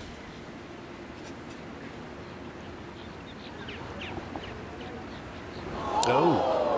Boy, just about gave that birdie to him. Yeah, well, rightfully so. Dan was only about 2 feet. So, Willett remains at 9 under. Well, are you up for football? Arsenal. Get to that in a moment as you take a look at the last 4 starts in the World Golf Championships for Mr. Willett. And that is some pretty good play. I mentioned he's was in the hunt. Good finishes in a couple of majors last year as well. And you can see there in that Dell match play, lost to Jim Furyk in the semis. Furyk was eventually beaten by Rory McIlroy. So Willett knocking on the door at a lot of big events. All right, Mickelson second on the way at 8. Got a club twirl. Yeah. Well, he's got it on line. It just lands a little softer than I'm sure he expected. But he'll have a putt for an eagle. Head at 9. Bubba Watson now on the tee after that huge eagle putt back at 8. Yep. Love it. Most eagles on tour since 06. Now what he needs to do here, Johnny, is just put it on the green. He's bogeyed this hole twice. Nothing stupid. On the green. Going with the draw. Beautiful looking shot just left of the hole. It's a good shot. He's had great success here. This is his 6th appearance. He's been runner-up twice. How good was that, bro? Third last year. Leading the field in greens regulation, old Bubba is. All right, how about this 353-yard drive for Adam Scott here at the 8th. Be much more than an 8-iron to the green. Can he get it to stop? Oh, I thought it was going in. Yeah, that's really nicely done. So Adam Scott will have a look at an eagle 3. Over here at 9, the first player who makes a hole-in-one here at the 9th wins a 2016 Cadillac CT6. The all-new luxury sedan includes a 404 horsepower twin turbocharged V6 engine. And wouldn't Danny Willett like to ship that home? He couldn't drive home with that. Now after that disappointing miss back at 8, needs to gather right here. Favorable wind direction here today.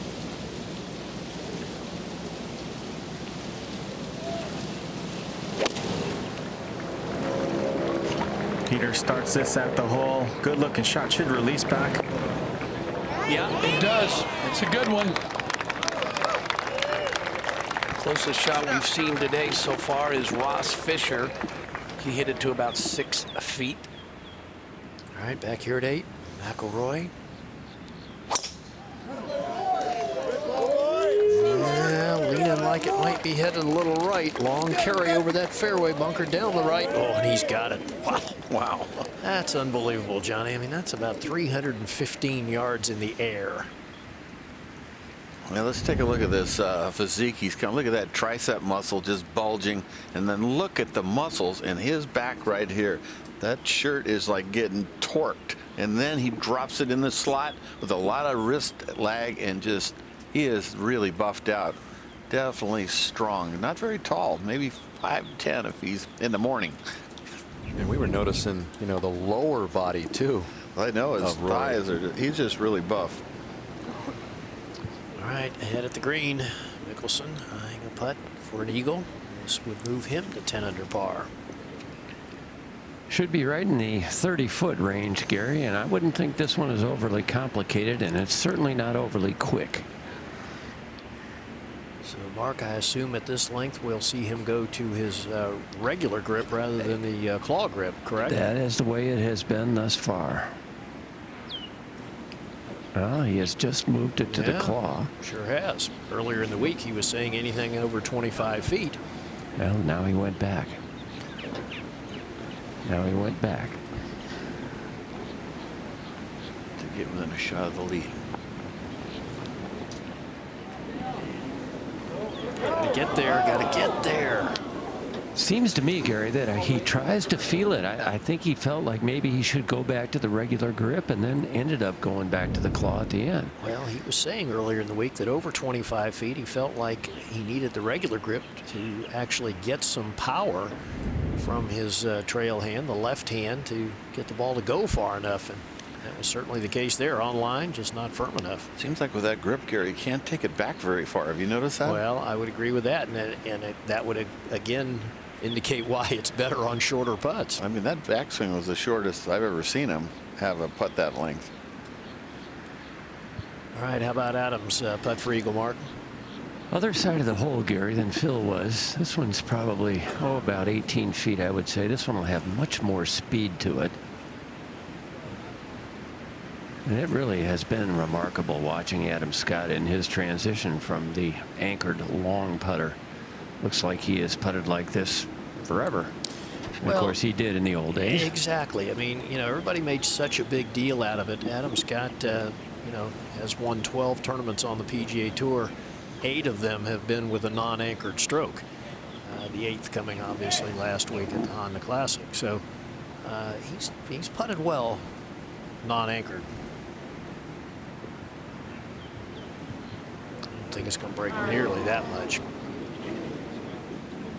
That's the one thing I think he could improve on, Johnny. Roger Marby was pointing that out yesterday. Just not a particularly good green reader. I mean, there seems like times where he makes a good stroke like that one, but misses the hole by a foot from. And that's crazy that he would misread it that much. A guy that's that good a player. Now back at 9 now, Bubba Watson and his caddy Ted Scott surveying this putt for birdie from 55 feet. Peter Bubba taking his time. He's watching the 18th green. And that's Mickelson for birdie. Lower right of your screen at the 8th. Gets that one in. So Mickelson to 9 under. Now Bubba Watson. Interesting to note that Bubba Watson has really enjoyed the back 9 this week. He has not made a bogey on the back 9. He's made 7 birdies and all the rest pars. So if that continues, he's in good position heading into the backside. Adam Scott on below for birdie. So everybody's making a move at the leader, McIlroy. And this is for birdie and a share. Yeah, pretty slow to start, and about 3/4 of the way there, Peter's going to come up and over a little ridge and then pick up a tiny bit of speed.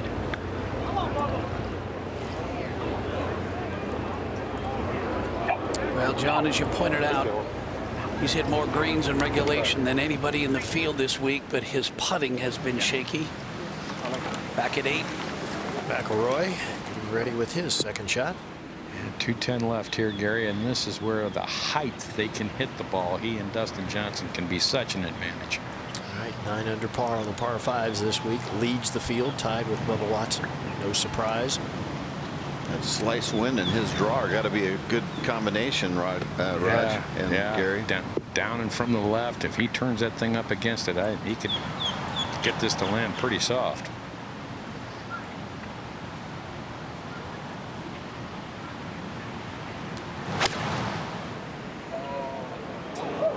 Oh, tugged left. Oh, no. Uh-oh. Uh-oh. Uh-oh. Oh. Well, the water level is down this year, but that ball's moving a little deeper into the water. Thought he might have a chance to play it, but I doubt it. How about those last 2 pulled iron shots? Yeah, wow. Seems to be his miss, John. When he gets going off, it's Ball starts a little left of where he wants it to and turns over. I mean, that was serious unforced error. That is the first ball in the water at number 8 today as we go ahead to 9. Danny Willett trying to make birdie after that short miss at 8, just to get him to double figures. Yeah, perfect. So Danny Willett to 10 under. And now this gets interesting with McIlroy in the water back at 8. There's that cross-handed grip that lowers the left shoulder, squares his shoulders at address. Boy, had he made that short birdie at the previous hole, he'd probably be the leader by himself, maybe right in the second or two. Yeah. Now this is, we said, Bubba struggled with his putting. Yeah, Peter, if you're a Bubba Watson fan, these are the length of punts that make you a little bit nervous when you watch him. Just has an occasional decel once in a while. So far this week, he's -1 stroke. In fact, he's given a stroke back in the strokes gained putting category. That was good, though. So Bubba Watson heads to the back 9 at 10 under. And 1 back. Let's go back to 8. Dustin Johnson, 361-yard drive. You're at the par 5, just 188 yards left. 8-iron. Wants it to go hard. Well, that's going to release a little bit, so Dustin Johnson will have a good look at an eagle 3. We talk about this left wrist position, Johnny. Look how bowed that thing gets at the top of his swing. And the club's really shut at that point. Yeah, and then he just leads and holds on. You'd think that back is only going to last so many more years. I mean, that's a tough move. Yeah, and he keeps his spine angle as long as anybody on tour as well. So we go back to 9. Adam Scott getting ready to play, Mark. Well, as always, a dangerous tee shot here, Peter. Wind is a little bit behind and from the left.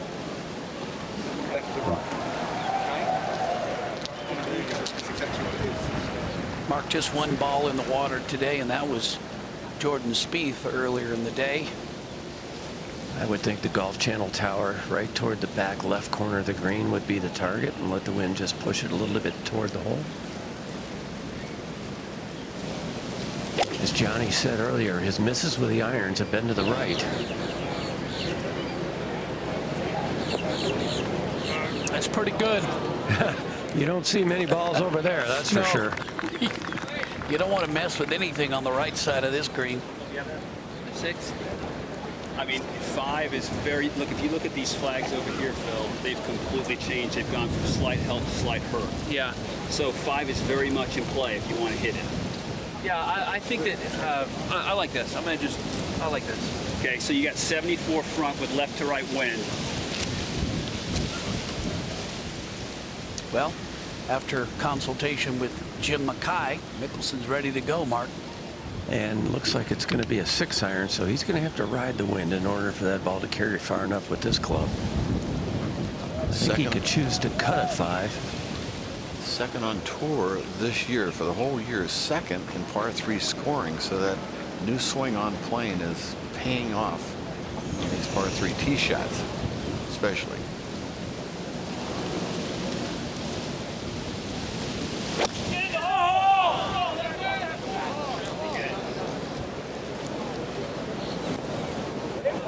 Oh yeah, he said he didn't hit it close enough yesterday to really have a chance to make a lot of birdies, and that is what he is looking forward to.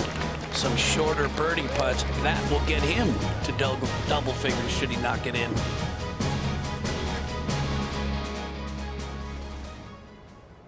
Now from the back of the green, trying to line this up, Jason Day at 18 for par to get in at 1 under. 10 feet, left edge, just misses. So Day, who made a 65-footer from the back corner of the green on Saturday for a saving par here, denied this time. So he finishes level for the week. Graham McDowell now in the fairway at 17. McDowell centered in the fairway. And a lengthier play coming up. Did not try and pull driver out of the bag off the tee. Just drove it 238. And that left 191 coming in. Pretty good result for McDowell, as he's looking at just a 12-footer to hole for birdie. He would have 3 in a row if he could make it. He's already picked up birdies at 15 and 16. And McDowell's gotten it back to 1 under after taking it as far as 2 over par earlier today. Daniel Berger now. And Berger working the 18th. 2 over par. That one coming down the fall line just a little. Mark Leishman and his 3rd at 17. Leishman came up short with his 2nd shot, drove it offline left, and then tried to fire at that flag and just came up short. So he's got a par putt coming up that's going to be about 21 feet. This final round, we're seeing a little bit of a shift in power. Bubba Watson moving up. Rory now dealing with his 2nd into the water at 8.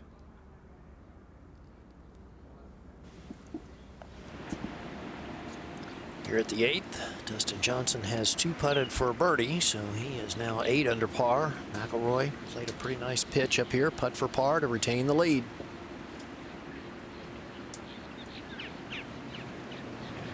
Oh, sneaks in the left side. Okay.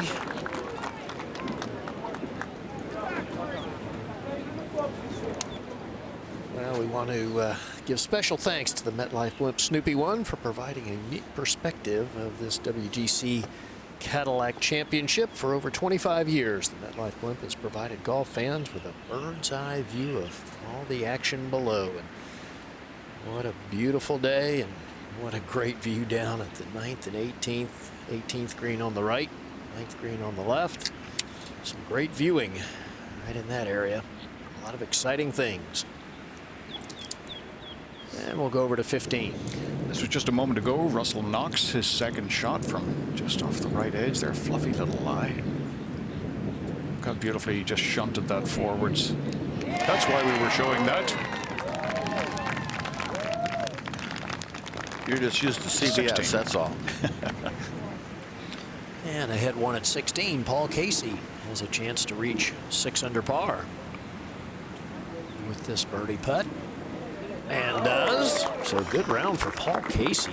4 under for the day. Back at the 9th.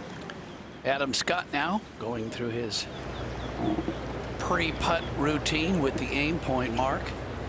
Got to wonder whether he actually hit some practice putts to this whole location from right of the hole on the water side. I doubt it. This big green's got a lot of subtle movement. Got a little left-hand break in the middle of it. Nicely judged. It's not too bad. Wednesday night rivalry is on NBCSN. Got the Blackhawks and the Blues going at it. Coverage beginning at 7 Eastern time on NBCSN. It is the night you love to hate. Back out to the 9th. Mickelson now looking at this putt mark. I think you said earlier in the telecast you haven't seen Phil drive it this good in 10 years. And if he gets this part figured out, watch out. Yeah, he really has struck the ball nicely. Hit a majestic iron shot back into that 8th green. And this one was a beauty here. And if you're going to have a putt in this sort of 14-foot range, this would be the place to putt from here. Be a heck of a win at 45 years old, wouldn't it, Mark, for him, if he were to play a good back 9? Yeah, especially against this leaderboard. This to get to within 1.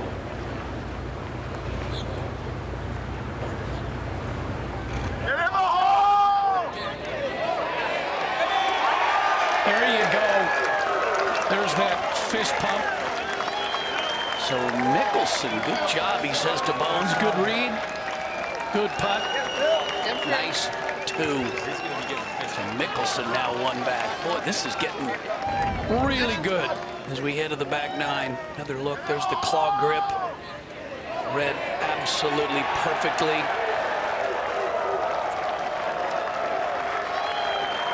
Is there any better validation than doing it against a field like this and with all of these top-ranked players right around you?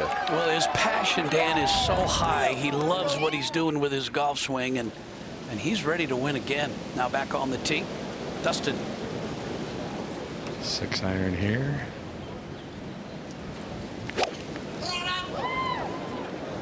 Stop looking. Yeah, strike is good. This at the left side of the green. Well, that hit soft. Players have talked all week about how as the greens and fairways have matured, they're softer, more receptive. Dustin's made 3 pars here, first 3 rounds. Now look at the wind direction. Boy, that's got to drive a caddy crazy. In from the right on day 1, helping you on the right. Round 2, into you from the left yesterday and today, across from the left.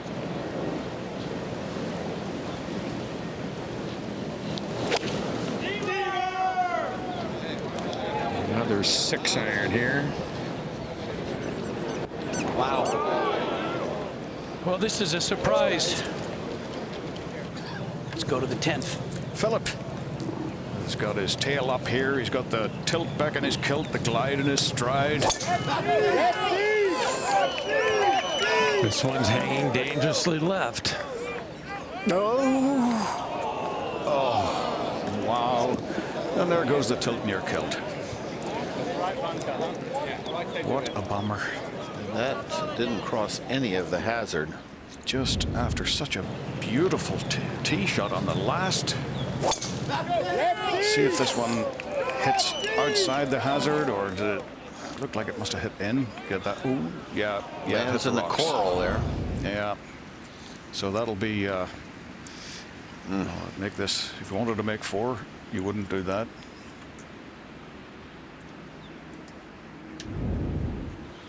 Take a look. See, it just catches just the very inside edge there of the rocks. It's a dangerous tee shot. It's one of the best tee shots on the golf course, if you ask me. Well, there have been 7 balls in the water there today, off the tee.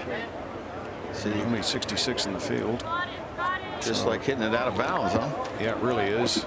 You know, if you don't carry it over there and get a bounce outside that red line, and then you are re-teeing it here. So 12 under the front side and 2 over the back for Phil. He's just played beautifully so far. He's got to put that out of his mind, Johnny. Well, he's ever the gambler, and that one definitely came out with not what he wanted to see. Now he's got to do it again. Yeah, that's what we were trying to do. All right, there. So, unfortunate for Phil Mickelson there. Rory McIlroy still on top, but now only by 1.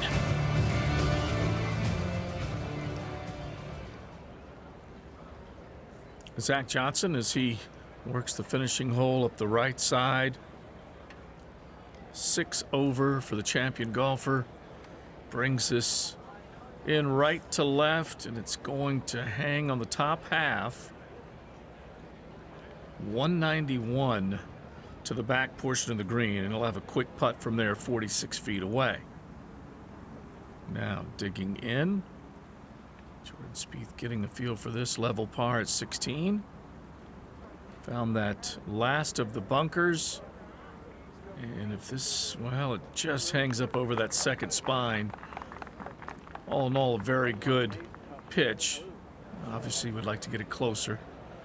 Now a look up from Bernd Wiesberger as he's trying to bring it over the hanging branches. 203 yards coming in. That is going to bounce off of the grandstand. And he will have, it looks like a deep, rough lie. You see how cushy that lie was around the bunker, and he may have that left foot in the hazard.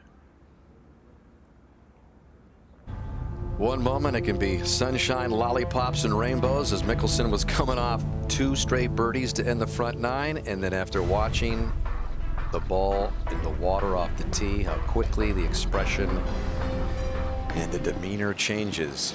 Try to figure out a way to battle back. And over at the 9th. Yeah, not a difficult bunker shot. He's got a good lie. Just speeds that one past. So he'll have a lot left to save his par and maintain that 1-shot lead. Over to 10. And meanwhile, back up on the green, Bubba has this one to tie. David, this is straight uphill into the green. It's a fairly slow putt. Just got to be mindful of getting it there. Not a whole lot of break on it. That'll be a decent chance, Noda.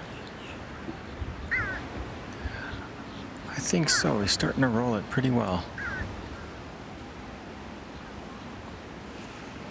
Oh, what a good effort.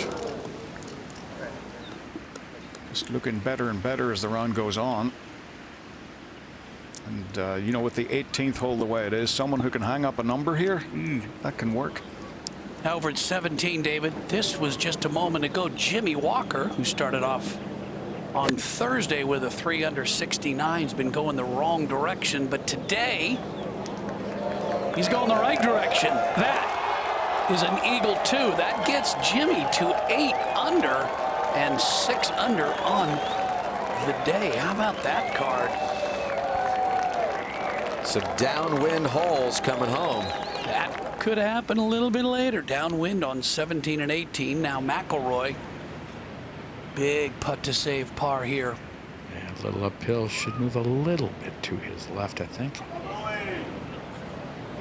Into the green, guys. That's why that sand shot never stopped. It was down green. All of a sudden, John, we now have a 4-way tie at this point, although Mickelson is in some trouble at the 10th. Let's go to 10. Now Danny Willett, this for the outright lead. Young man from Sheffield in the Midlands of England, a steel town.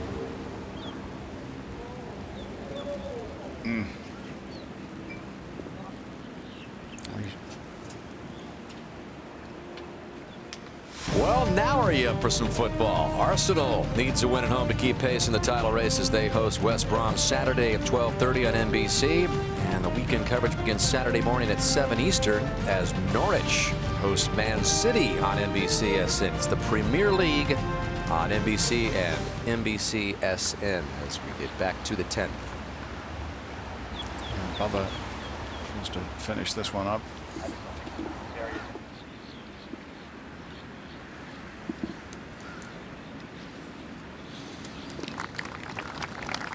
Well, both of these guys started the day 5 behind the lead, and now they find themselves in a tie, and this just turned into a horse race here in the final inward half. Back in the fairway, Mark Rolfing is there. Well, David, almost unbelievably to me, Phil has waited for this green to clear before hitting this shot. Oh, how far has he got? He's got 315 yards, and the wind's not helping. Up the left now. Hey, I think Bones is going to talk him into laying up.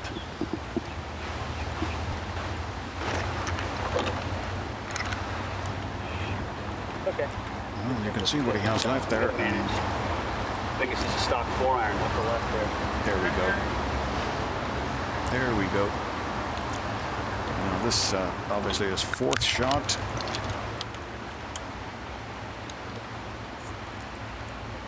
Let's put it in there somewhere where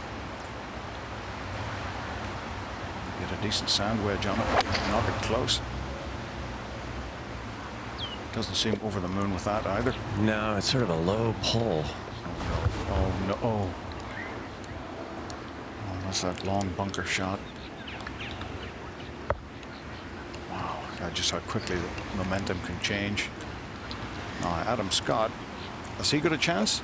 He's got a chance, David. He's got 296. He's also further to the right than Phil was, so the wind will, it's still going to be, I would say, hurting a little, but he can ride it if he hits a big draw. It's the only way to come close here. 296 into the wind. He's got a chance of getting it there.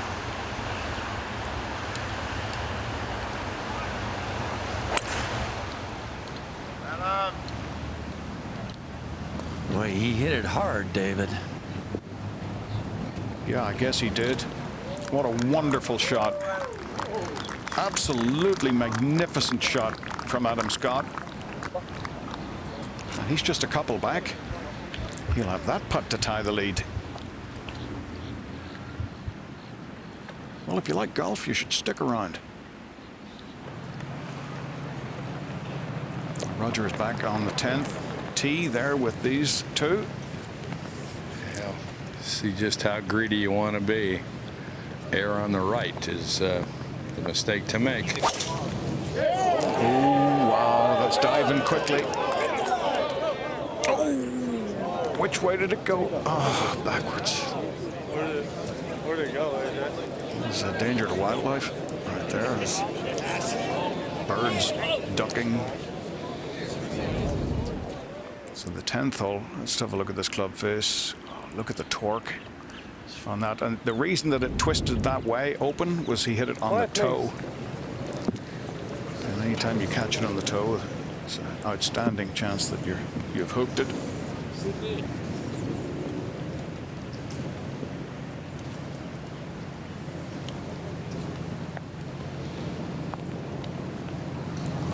Oh, yeah.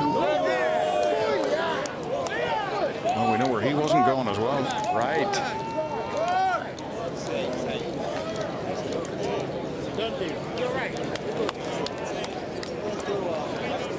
So they will be the pitter-patter of tiny feet to try and get into position for our spectators to get a good look at the next one for Rory. Look at that name at the top of the leaderboard. Mickelson, really? Yeah.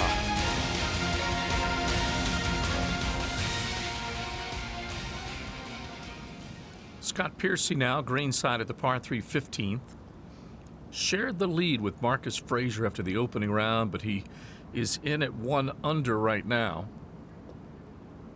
Piercy moved it to 3 under after 3 rounds, but is 2 over today, and he needs that for par. Bogeys at 13 and 14, so he just really started to let go of some loose shots. He had it to 3 under all the way through the 12th hole. Interesting path here at 16 for Danny Lee. He was just through the green, could not putt it, so he chose to take that lofted club. Just took it a couple of yards too far. You landed on this side of the flag, and it likely shoots forward because it would have landed on the downslope. Either way, not an easy play. Now Piercy. Oh, and he was so tentative with that stroke. Did not give himself a chance with that one. So he is looking at 3 bogeys in a row right now, dropping to 3 over on the round. Danny Lee, this putt coming back up the hill. And it didn't follow the line he was hoping for. So Lee is going to finish with a 4 here at 16. After driving the green and sitting on that back edge, three shots later, he's in for a 4. Louis Oosthuizen. And Oosthuizen gets to 4 under par. So a very good tee shot and putt at 15.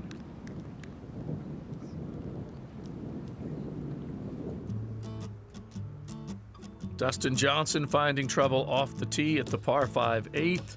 Phil Mickelson trying to rebound from his poor swing at the 10th. Let's get to him now. Mickelson's 5th shot here at the par 5 10th. Just a horrible distance for a sand shot. For most people. Oh my aching nerve. What a shot that is. Mark Rolfing is there. That is unbelievable.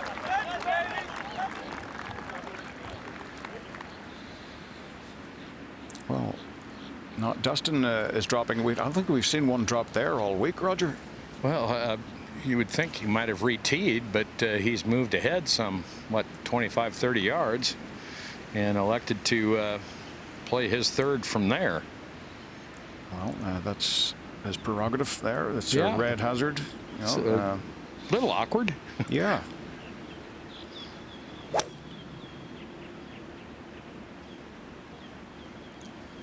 Workmanlike. That's where he would like to have been. There in 3.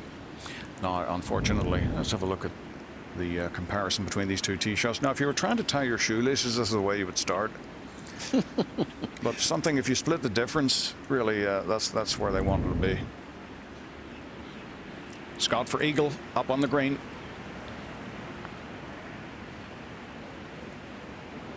Always a little left. But he will join the leaders if he taps this in. And we have a 5-way tie, at least for the moment. I'm sorry, he's one back. Mickelson, McIlroy, Watson, young Danny Willett showing his mettle. Some great action to come here at the WGC-Cadillac Championship.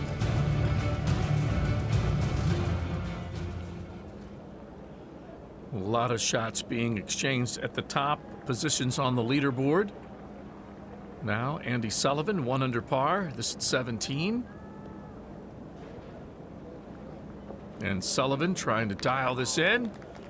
And it takes a little bit of a move towards the flag, and that will be left for Sullivan, just inside of 10 feet. Out at 16, Scott Piercy coming off his 3rd straight bogey.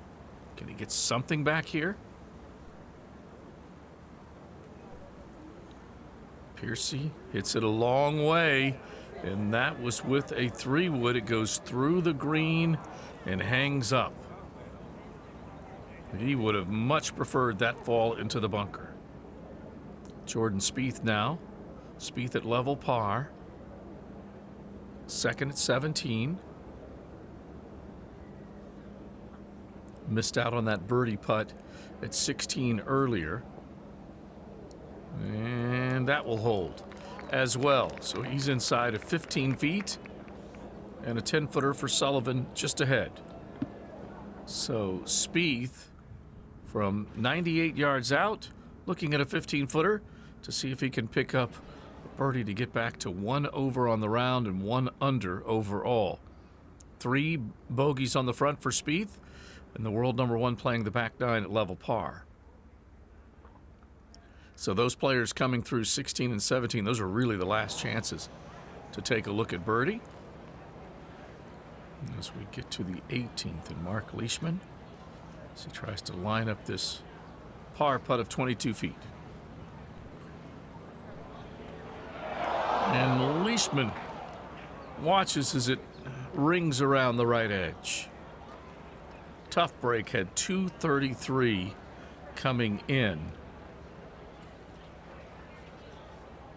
And tried to get that one to cooperate. In this final round, we have 3 players at 10 under, a couple within a shot, and back and forth they go. Adam Scott right now trying to work the 10th. Let's see what he can come up with. So Mickelson with a miraculous save for bogey up and down from that 77-yard sand shot. Taps in and then loses the shot, so he's back to 9 under. 7 within 2 of the lead right now. As you look at Danny Willett's lie at the 11th in that fried egg. Now this is going to be a chunk and run, Noda. Yeah, he's got a chance. He's got an angle. If he can just fly it about halfway there, it'll run back. Playing a way forward for a buried lie. Just didn't quite carry it far enough into that green, Johnny. I didn't like where he was playing that ball that far forward. See, that's right off his left heel. You should be back in the middle of your stance and then chunk and run. 17. Yeah, Jordan Spieth here for his birdie. 2 over on his day. There it is. Been an up and down week for Jordan. Once he gets it going, he gives it away. Says he hasn't figured out this golf course yet. He will. Give him time. Over to 10. where Rory has laid up, and Roger is there. Yeah, has drawn a very good lie off the fairway to the right. Almost indistinguishable from being in the fairway. 109 left with the hole cut on the left, so he's got a good angle at it. Dustin Johnson's already played his 4th shot in his short right of the green. No, I'd rather hit something a little bit lower because we'll have it. Oh yeah, play your 105 shot. Okay, the voice of JP Fitzgerald there. Well, the birdie machine hasn't made one yet. Yeah, exactly. And right now would be a very good time to do it, Johnny. Just that little wobbly stretch. 2 over par for the day. He had a 4-shot lead at one point this round. And after the 3rd hole. Time to hit one close. He's knocked it down. Trying to get it up. No. Going to carry far enough.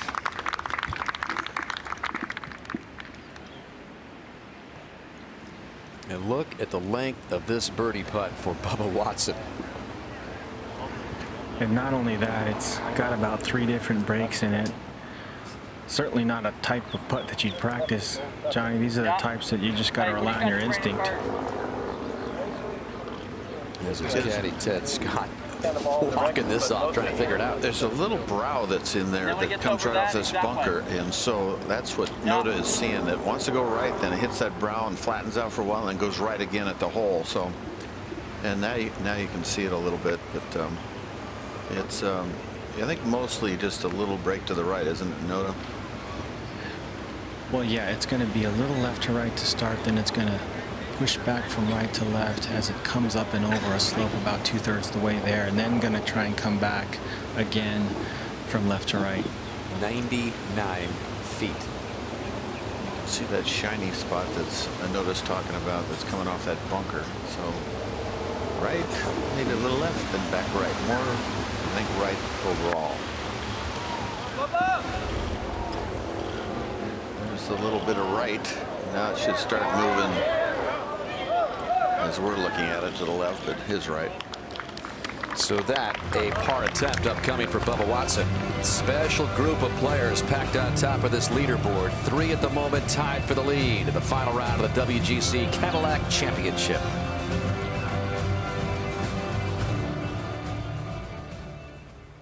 The lie for Scott Piercy, not the best, but he does have a stance right above this hazard.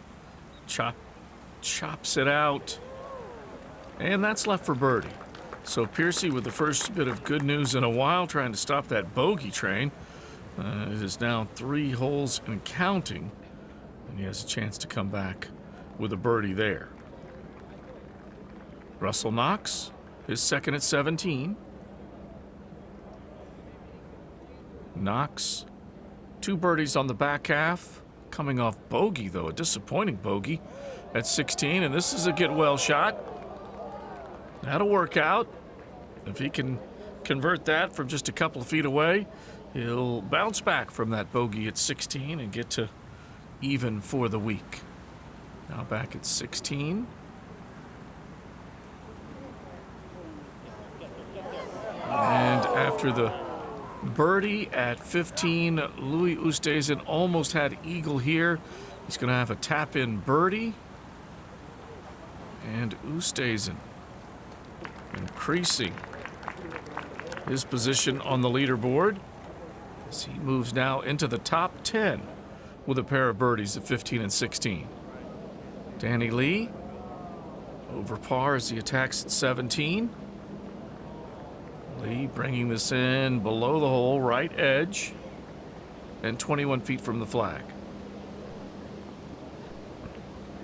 Another big challenge on Sunday for a young player like Danny Lee is just to answer the bell after dealing with this golf course for the first 3 days. The wind is up, a lot has changed, and a flock of bogeys landed on the card today, but Lee fighting for a good finish.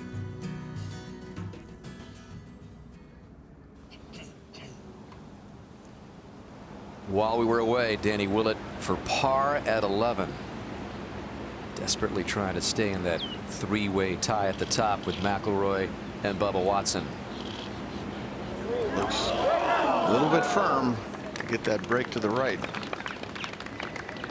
So now Bubba for his par. Just maybe left edge putt. Got it. Bubba continues to hang around right at the top. That's a clutch 2-putt from, what was it, 99 feet? Yep. 99-foot 2-putt. You'll take those every time. The double, triple breaker, whatever it is. We'll go to the 10th. And Dustin's 6th shot. Played that beautifully, just beautifully. Through the head of the sand wedge, underneath it, lovely crisp bump. Back to 11. And for the bogey, so Willett drops one. Bubba Watson saves. And we mentioned, Johnny, it is a special group of players near the top. They're 6 within 2 of the lead, and almost all those players combining for 89 PGA Tour titles. Anytime you've got Mickelson in the hunt at age 45, it adds even a little bit more spice to it all. You'd think with the quality at the top of the leaderboard, we wouldn't be seeing all these mistakes that are being made. You know, last year Dustin Johnson won this championship at 9 under. I thought, you know, Rory was going to blow that away, shooting 13, 14 under par. We had that 4-shot lead you said after the 3rd hole, wasn't it? Yep. And just he's been pulling a lot of iron shots and not taking advantage of little wedge shots like this one. Here he is at the 10th.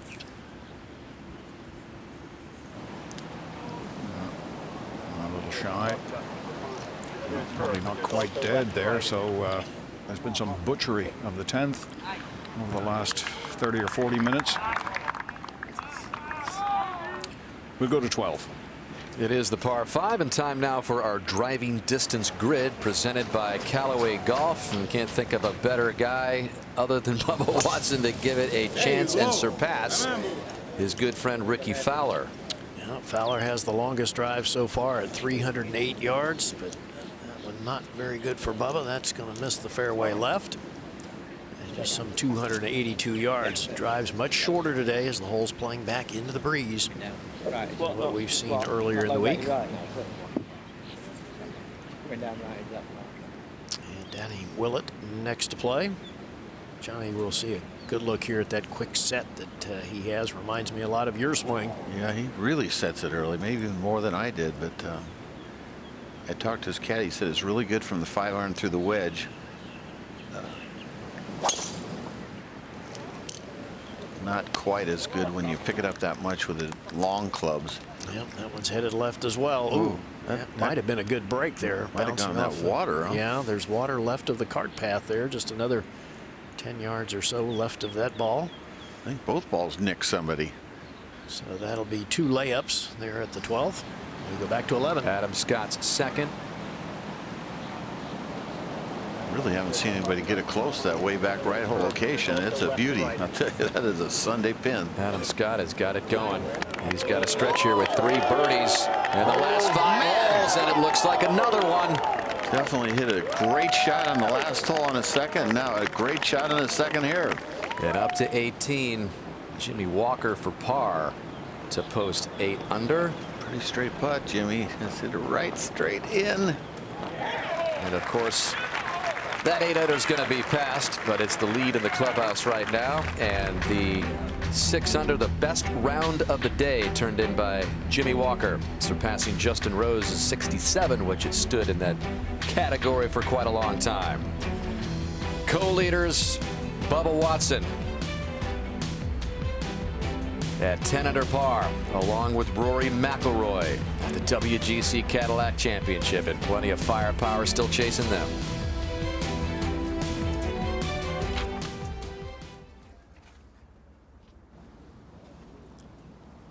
Charles Schwartzel as he stands at the tee at 15. And Schwartzel at 3 under par. Charlie Hoffman alongside. And that hops into the bunker. So the left corner of that bunker is where his tee shot came to rest. He's going to have to get up and down. Now from the top of the green. This is Danny Lee at 17. Looks like he's lost a little bit of his confidence. It just hasn't gone well the second half of the week. particularly today as he turned in 40 and is now 6 over for the round, and that drops him to 4 over overall for the week. Charlie Hoffman now 2 under.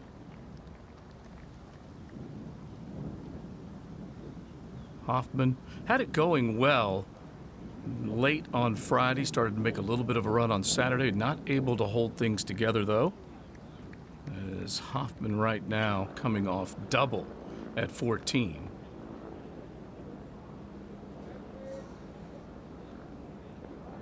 And Russell Knox. So Knox, after that great shot in, able to catch a piece of that.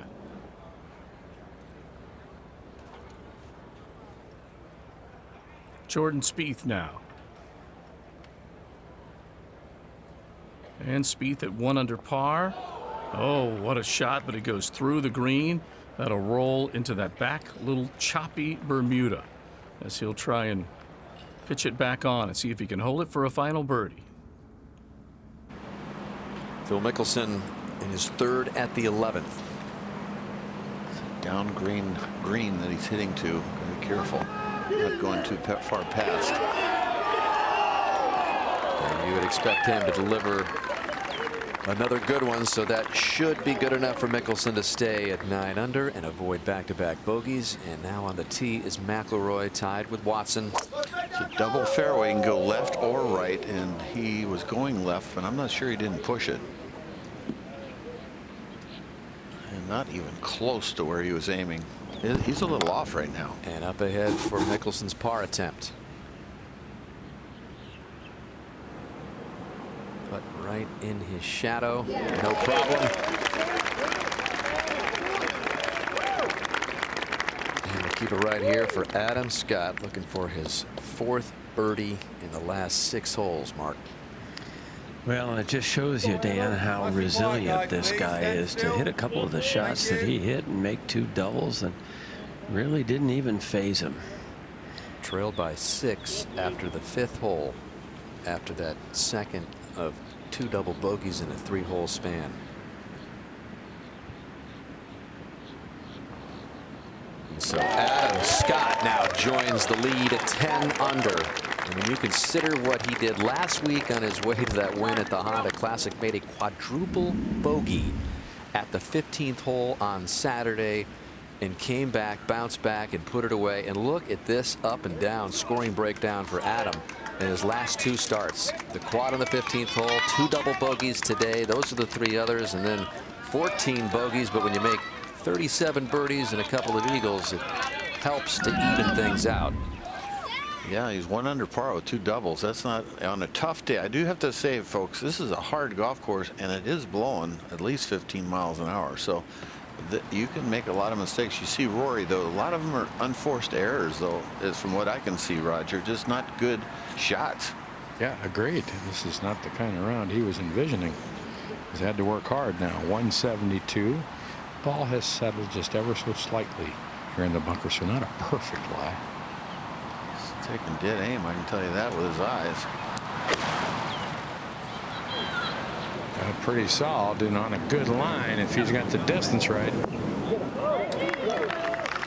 You could see he was aiming right at it. He wasn't playing safe on that shot. I think he's tired of playing safe. Yeah, he said he learned a lesson back in 2011 at the Masters when he kind of played to protect the lead. Didn't work out.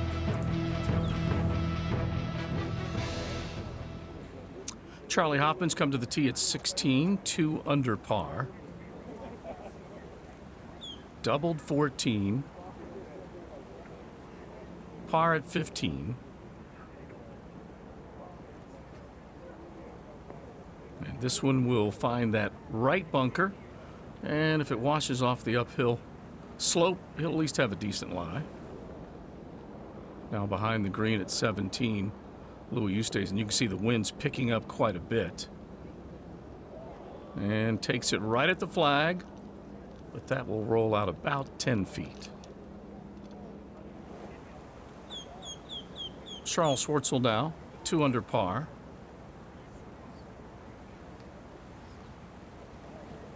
And Schwartzel up the left side.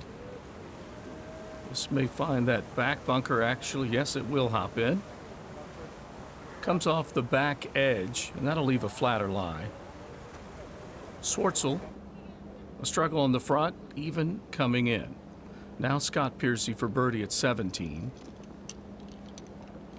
And he misses below the cup. 1 under for Piercy after starting the week with an opening round of 66. Back to the tee at the par 3 15th. English, 3 under par. 2 over on the front. 4 bogeys going out after a birdie at 1 and another at 8. 1 under on this 9 as he picked up a birdie at the 10th. So Harris English, 1 over in the round, 3 under today, and a long birdie putt coming up. At 15, Ricky Fowler. He's alongside Harris English. Fowler even on the front. Lost a shot at 13. This is looking good. And Ricky Fowler inside of 5 feet. A chance to get to even on the day and back to 4 under. Louis Oosthuizen and his chance at 17 just a little right. And out to the action at the 12th, Gary. Danny Willett ready with his 3rd here. Noda. Forced to lay up, got 128 yards left, right into the teeth of the wind. Gonna have to keep something down. Shouldn't have any problem controlling the spin on. Well, he was working on these shots on the range this morning. Dead into the breeze was the practice tee. Little 3/4 sawed-off finish just like that. It's a little bit right, needs a kick left. Oh, it did. It did. This whole location at 12, very accessible. Good shot there. We go back to the tee. Adam Scott.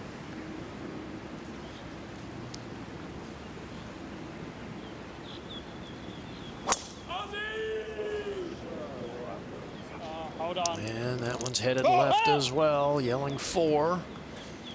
Boy, they're getting some good breaks, Johnny. These poor people are getting hammered, but they're stopping the ball from headed toward that water hazard. All right, up ahead, Bubba Watson from just a couple yards closer with his 3rd. And this is where he's just so good, so creative. Bringing it nice and low. Got a slope right of the hole, slope left of the hole. Boy, he takes it right over the top of it, though. Gets it right through the breeze. All right, back on the tee. Mickelson.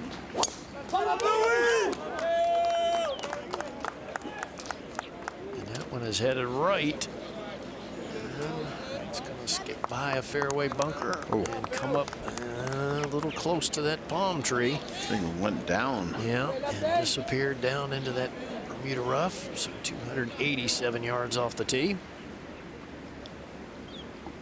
18. Top-ranked player in the world coming home just from behind the green here with his 3rd.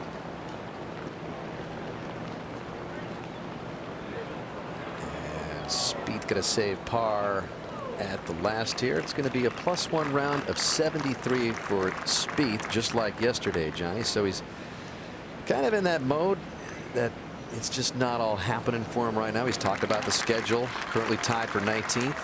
He got here really early in the week and did a little fishing and played a lot of golf, but he can't wait to get to that Copperhead course in Tampa, where he's defending. Defending next week at the Valspar. So we'll see him again in the 3rd leg of the Florida swing. 15. Ricky Fowler with his tee shot of the par 3. Give me a caddy. Made a quadruple bogey 8 on the 3rd yesterday. That's beautiful. He would be in considerably better shape. So, without that. And now Rory at 11 for birdie Raj. And probably a little better than 25 feet, and a putt that really kind of green runs away from him here. It looks to me like a bit of a double breaker, like it might go a little left early on in the putt, but as it gets around the hole, it'll leak back to the right. How about that? Just Anirban Lahiri and Rory McIlroy, the only players in the field today without a single birdie. Yeah, and Rory said, I always make birdies. I'm just trying to eliminate the bogeys. Well, Rory, you've gone 18 consecutive holes counting yesterday without a birdie. So maybe he's due. I would say so. Pretty straight, like Roger said, the first little bit, and then he'll ease to the right. Green's a little right.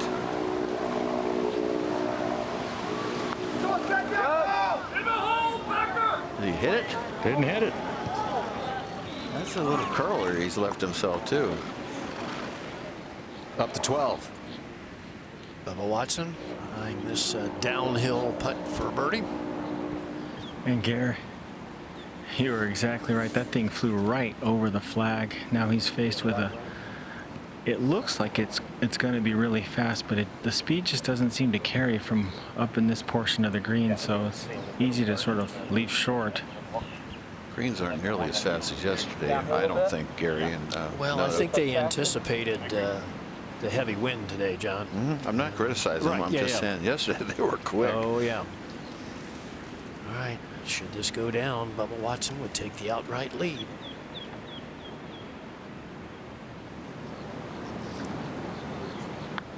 Always felt like Bubba was better on the downhill putts. That looks good. Yep. Better on the downhill putts. You know, with his stroke, Johnny, he tends to, kind of ease into the ball sometimes. Of the downhill putts, he gets there. That was a good call, Gary. Yeah. That's two big putts he's made. Yeah, absolutely. 61-footer for eagle at 8, Gary, and that drops from 30 feet plus. Yeah, another look. Down the hill, good read here. This is a kind of a vague putt, and he gets it just to curl in. New outright leader.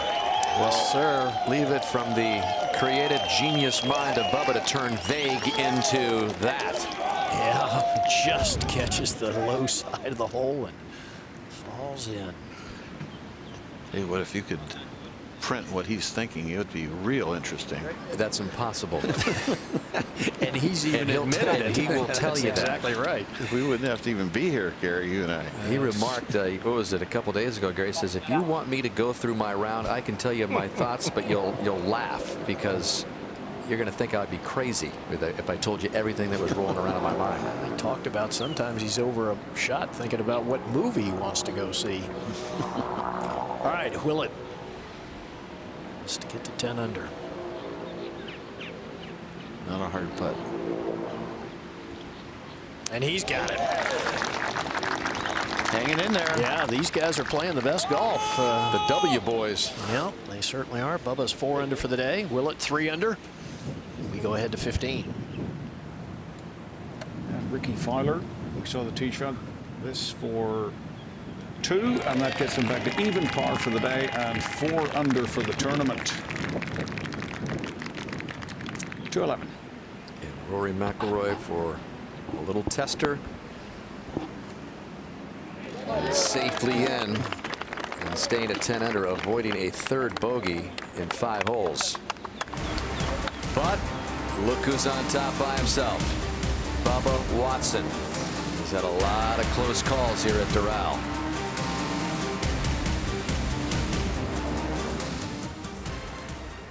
Watson second here in 12 and in 14. Ricky Fowler now at the 16th. Fowler able to pick up birdie at 15 after that beautiful tee shot. Now trying to get it on the green. It's going to run through. And a lot of these players taking on that back pin, knowing they have the benefit of these back bunkers. If they overshoot their target, it'll just pop into that back hazard. They can play from there. The afternoon unfolding nicely with plenty of drama. Bubba Watson trying to win for the first time here at the Cadillac Championship. Back to 16, Harris English. English at 3 under par. And that will work to the right side and through the fairway. Not the best of lies. Looks like it'll go up against one of the grandstand areas. He'll try and pitch across one of those bunkers. Now Scott Piercy. This is at 18.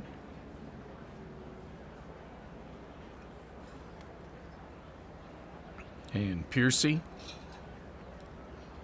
high arcing shot. This will run through the back corner.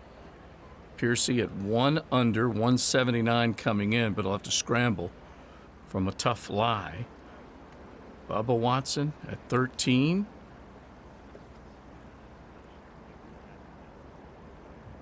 And Bubba surveying.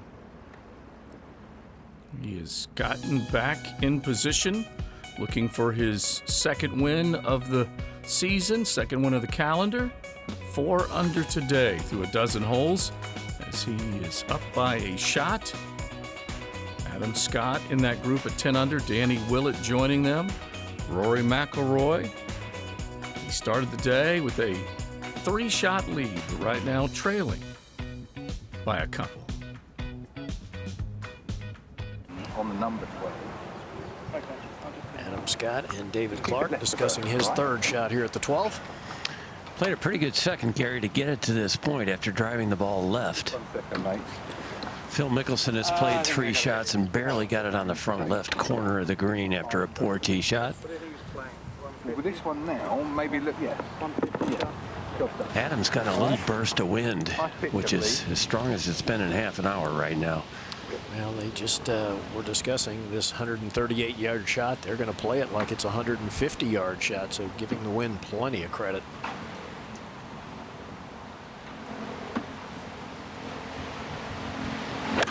He doesn't hit a lot of knockdown shots either. This one very high. Yeah, and beautifully played. Mark gets that little left-hand kick off the slope. And he'll have about 6 feet left for his 3rd birdie in a row. We go to 13. This is Bubba on the tee now. I think these next 3 holes are key for Bubba. That is funny sound, Peter. Yeah, this is not good. This is going to find that front left bunker. This has been the 3rd hardest green to hit today, and for good reason. It's long, big crosswind, 250 yards in length, back to 12. McIlroy on the tee. Needs to turn it loose.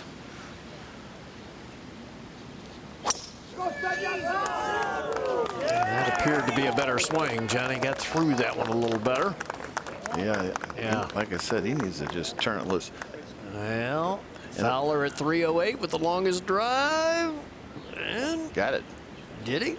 Did he? Oh, yeah, we're going to give it to him. 309. Long drive champion. Right dead center in that fairway, too. 13. This is Danny Willett on the tee. Again, this is such a difficult hole. Once it gets out of the chute, the wind coming from right to left just really throws that ball to the left side. And that's a stat right there, John. That's the GVR, green visited in regulation. Well, I just saw the world top-ranked player Jordan Spieth finish up and saying how he's going to kick off a new season of Faraday tomorrow, and included in his chat with David is how key next week's tournament was in leading to that magical season last year. Well, take me back to the first win last year at Valspar and tell me about that winning putt. Did that kind of jumpstart the rest of your year? There was enough hype around me to where people were saying he's got 1 PGA Tour win, he's maybe a bit overrated.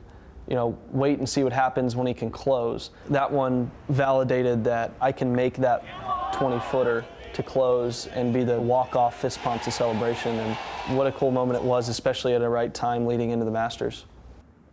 And a great way to start an all-new season of Faraday, beginning with Jordan Spieth tomorrow, 9 Eastern Time on Golf Channel. Out to the 12th. And the lengthy birdie putt for Phil Mickelson. Not an easy one at all here. Johnny, there's a big knob coming in out of that bunker that'll have a huge influence. About right there? Yep, right about there. Got to get over that. That's an important putt right there to make for him. Ahead at 13. Long bunker shot here for Bubba. This is a tough one, Peter. He's got to get it on the right ledge in the back part of this green. Oh, how good was that? My goodness. It's really good. Hard to get that ball to roll uphill. You can see how much He's got to get up on that ledge. John, I think you call this a chunk and run. Probably played maybe with less than his lob wedge, maybe with his gap wedge to take some of the spin off. That's a cool shot, no doubt about it. But that tee shot, he flat whiffed that thing. You can see how long a bunker shot he was left with short of the hole. But if he make that putt, like I was thinking, if he could par this hole and the next hole, he's going to be awfully tough to beat. Yeah, this is key. As I said, 13 and 14 are extremely difficult, and 15 doesn't play that hard, but you get reintroduced to the water when you get to 15, and anything can happen there.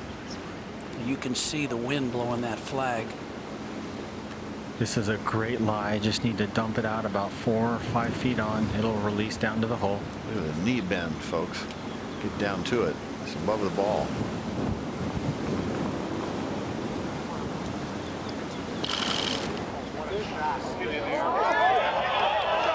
Oh, what a shot. You heard somebody say it. Boy, that was crisp. That was textbook right there. And Danny thought he'd made that. Little tiny swing, huh? Yeah, just a nice contact. He thought he made it, but that's a heck of an up and down. Should he get that in? Let's go back to 12. This was just earlier, Peter. Mickelson for his par. Just to stay within 2. Got it. I think he had to have that one. Yeah, I would agree, John, to have any chance. A lot of players ahead of him at this point. And now live, Adam Scott. Mark, what a comeback. I know we've talked about it, but this would be his 5th birdie in his last 7 holes. Yeah, this would be a really good one, too, after a poor tee shot.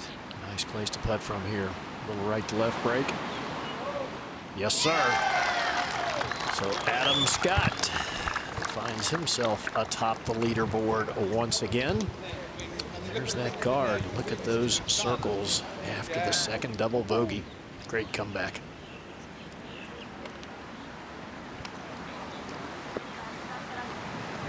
And back out in the fairway, McIlroy. Raj, any chance of getting in here? Not a single player has hit this green in 2 today. He's got 282, 276 across that bunker in front of the green. And the way the wind's blowing now, it would be a monster 3-wood. I don't believe he can get it there.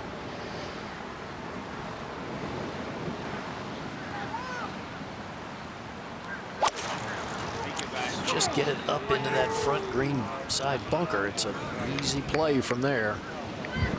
Oh, but that one comes up well short of that and leaves a tough, about 40 or 45 yard bunker shot.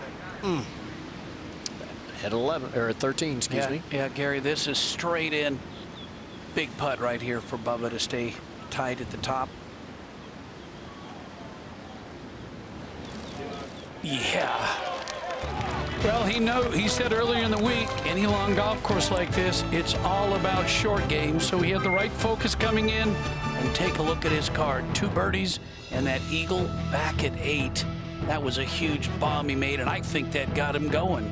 2 at the top, Bubba Watson and Adam Scott.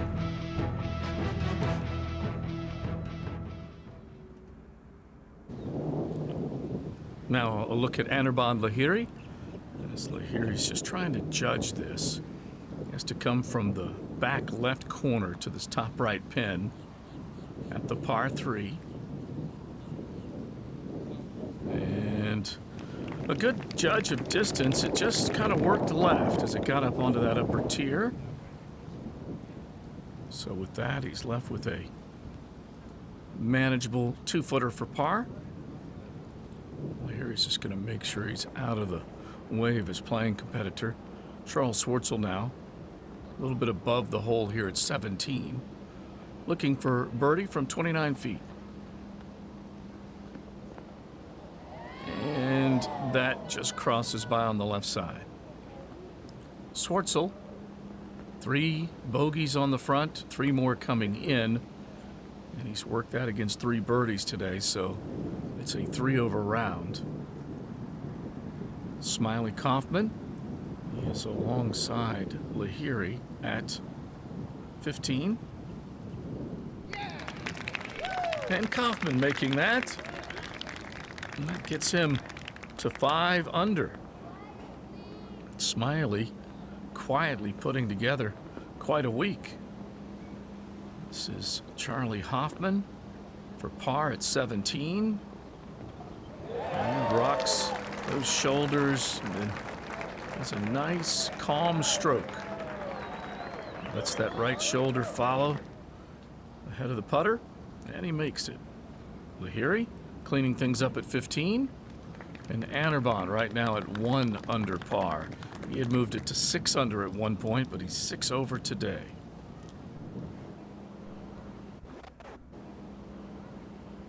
Charles Schwartzel to finish up here at the 17th. 1 under par, needs this.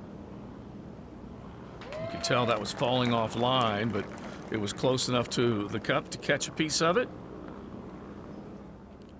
And he remains in red figures. 11 under now for Watson and Scott. A nice battle between a couple of the top-ranked players in the world shaping up.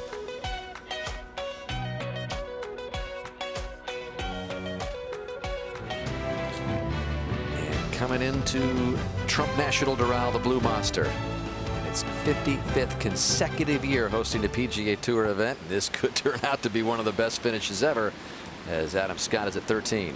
See if he can judge the wind correctly. It's coming out of the right and just helping a bit. Looks like it's pretty good. Ooh, right on line, but it just hits soft. That's that spot. Remember yesterday, Peter, we said it's soft right there in that bank. Back to 12. And McIlroy getting ready for his third, and not an easy one here, Roger. No, this is an awkward length, 42 yards. It's a long explosion shot he's going for. Catch it a little too thin, it can go about 100 yards. Catch it heavy, it won't get there. This is really a very good shot. Nicely done. Not only gets it there, but leaves it below the hole. Couldn't ask for a better place to putt from up the hill. Not much break. Ahead at 13. There you see the 253-yard par 3, 13th. Mickelson is on the tee. Remember the great shot he hit back at 9. That low bullet into the wind with the 6-iron mark. He's going to need something like that here. Yeah, that would be a really good one to emulate, Peter. Adam Scott's ball is right in the center of the green. That ought to be Phil's target. Let it release back toward the hole.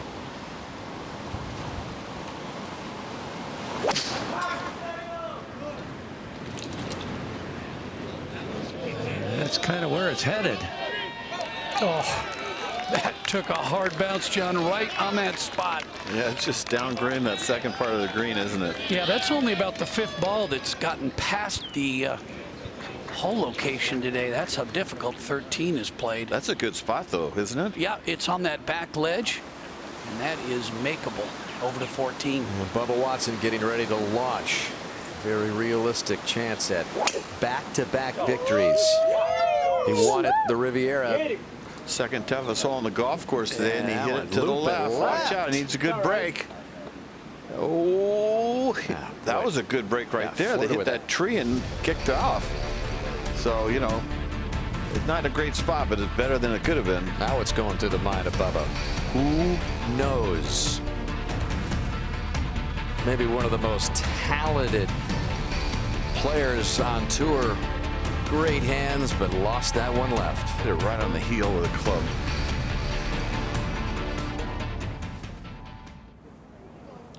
Anirban Lahiri at the tee at 16. And he has that fairly open stance, eyeing this. After a par at 15, Lahiri looking for his first birdie of the day. He'd love for it to happen here. And he clears the water into this back bunker. You could tell he was just with the launch angle a little close to coming up short of the needed number, but he is in a good spot now. This is Sergio Garcia, 6 under at 15. 1 under today, looking at 29 feet here. Wind starting to pick up, misses that on the low side. So Garcia, 2 birdies today, 1 bogey. And now Harris English. Harris English is up the left side at 17. 3 under par. And that skips up onto that second tier. Good looking second shot from English. And looking at 6 feet for birdie. That'll get him back to 4 under par. Cabrera Bello at 3 under.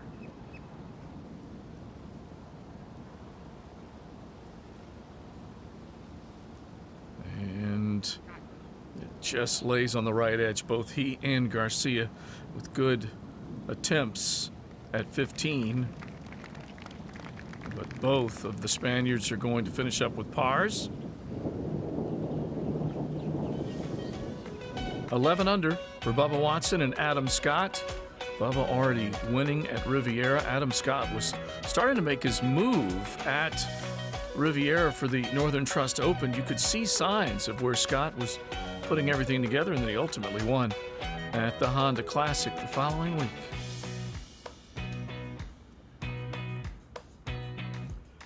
Two tied at 11 under, both major title holders battling. Let's get out to Rory to see if he can join Scott and Watson. Back here at the 12th, McIlroy with the shortest birdie putt he's had today. He has yet to make one, just under 10 feet. And that trend will continue. That was an easy putt, too. It was. Just a little bit of right to left break. Let's go over to 14. All right, noted. Looks like Bubba's got a shot here. Yeah, he does. He's got a 155 front, 172 gets him to the green on line with the pin, and then 189 all the way back to the pin. It's just going to be a question of whether he can actually hold it on the green if he lands it on the putting surface. Got to be careful of not going over this green, the jumper. I lost it. Going right in. This is right at the pin at the center of the green. Ted Scott saying it's going right at the pin, and it does go just past the stick and long into the bunker. Yeah, I could see that coming. He had a lot of hand action at the bottom there to hit that sort of. Watch this at the bottom, how he kicks his hand over. See how that left hand just kicks right over and sort of a go and draw. It's a cool shot, but Noda picked up on that. It'll probably go over also. To 13. That was a heck of a shot by Bubba. This is Adam Scott. Up over that ridge right there, moving a little right. Whoa! Wow. It was well done.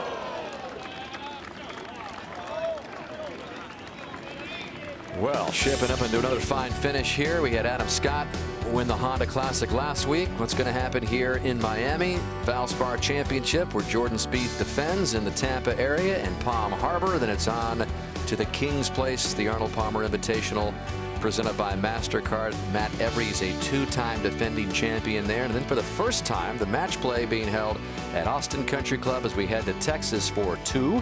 Shell Houston Open in Humble, Texas.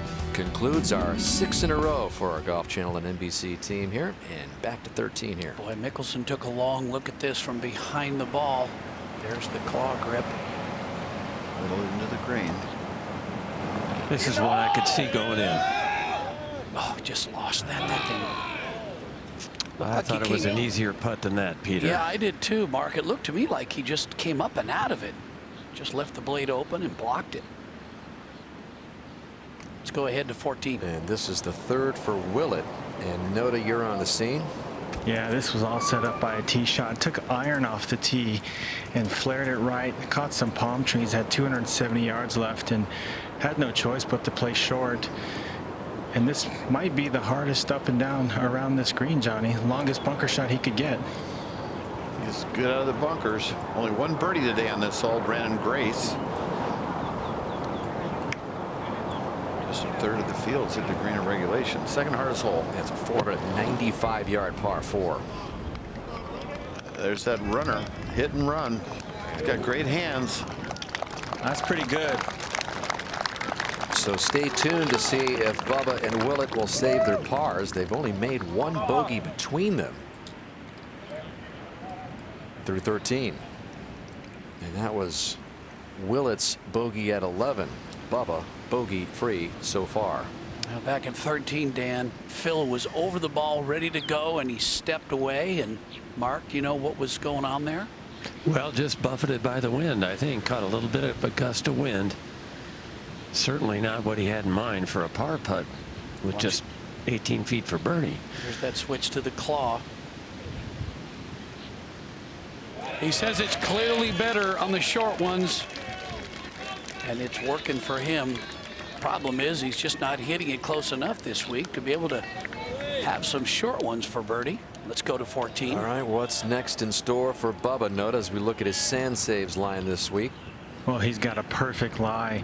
Green is well above where he's hitting from, so it takes a little bit of spin off, but back into the wind, so should be able to control it. Yeah, that wind will be a helpful part of the shot. Oh, just missed out by a foot. Just a foot from being really good. Bubba Watson here in Miami, where the worldwide leader here is Pitbull. Who's going to win the World Golf Championship?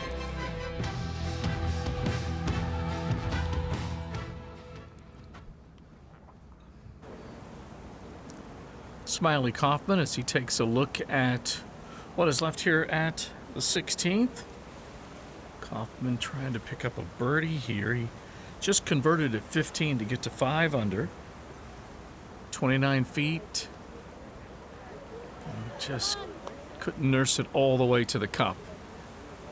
So he played his tee shot to the right side and was able to pop it on from there. Not enough though.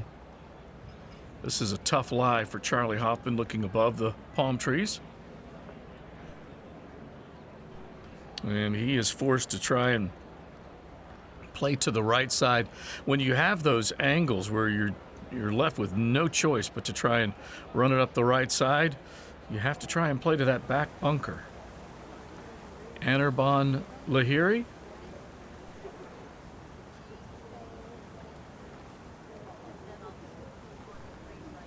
Anirban Lahiri with his tee shot into the back bunker, but then it looks like he just had a little bit of a chunk shot, then flew it over. Now this is for bogey.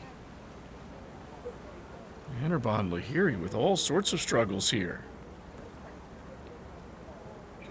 Left it in the bunker and then just wasn't able to get it out with any effectiveness at all. And he'll try and quickly forget about that one. So he drops to 3 over. He has an 8 over day right now. It's hardly what he was hoping for coming into this final round at 5 under par, and now he's 3 over. It clearly got away from him, and that's the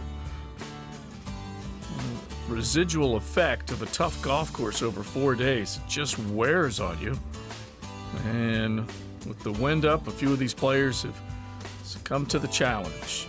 Out to Bubba Watson, needing to save par. Bubba Watson trying to stay bogey-free for the day.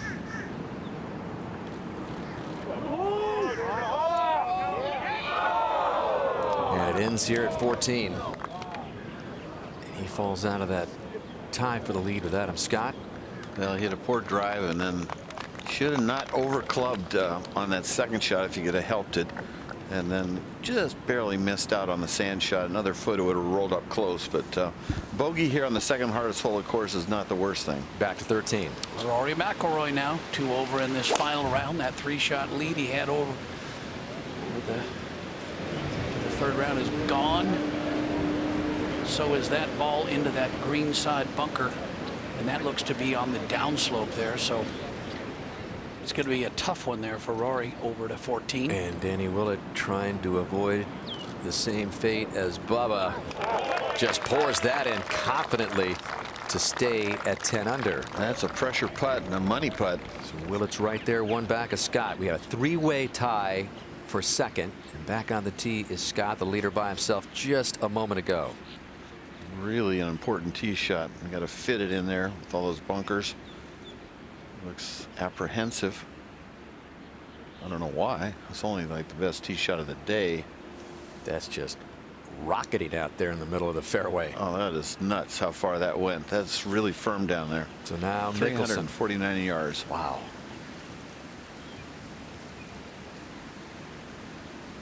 Mickelson is just 2 back as he tries to become the oldest winner of a World Golf Championship event.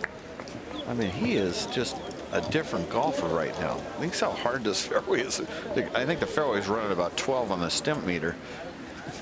To get up there and hit that with that kind of confidence when Mickelson's had some driver trouble through the years must be a great feeling. Back to 13. Yeah, McIlroy just slightly downhill lie there. Oh gosh, he just caught the fringe, which killed the momentum of the ball, so he'll have that left for his par to stay one back. Let's go ahead to 15. The par 3, 162 yards today.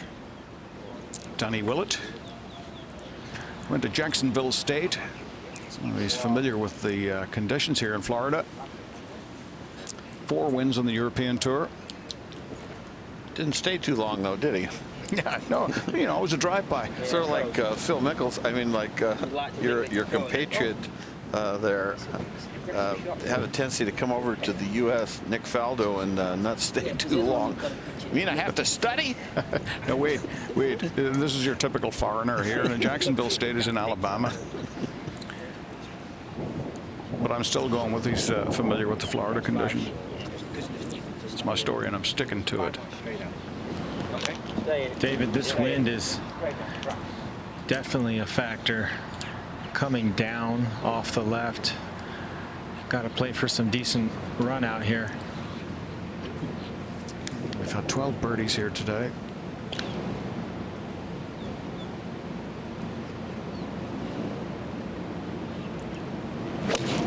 All the green to the left of the flag here. Nothing to the right. This is going to have a tough time staying on that ledge. Ooh, it's pretty good. It bit like a police dog. That's a good chance for Danny Willett. We'll go back to 13. David, this is McIlroy now for his par. So McIlroy was bogey free yesterday. Today he's birdie free. He's 3 over on his round through 13. What a turnaround. Didn't see that coming. Over to 15.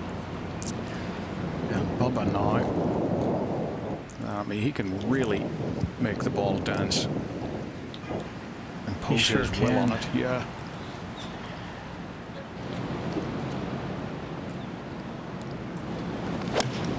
In the hole.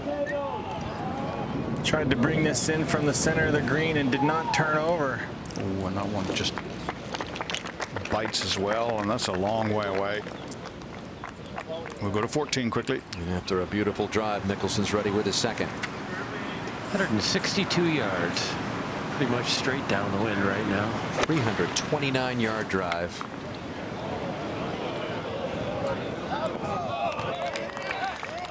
And That is Mickelson, nicely judged. Yep, just about hole high. Mickelson, by the way, that driving accuracy, Johnny, 60% this year. It's the best it's been in 12 years. Yeah, I'm so used to seeing him having to be amazing and scrambling from missing fairways, and it's like a different guy we're watching. It's a nice thing, Phil. You're working out. And now Adam Scott. Yeah, when you talk to him too, Johnny, Phil Mickelson, that is, he's got this gleam in his eye that you don't often see with him for long stretches, and he's got a lot of confidence. Scott now 141 to the hole, and he's used to driving it in the fairway.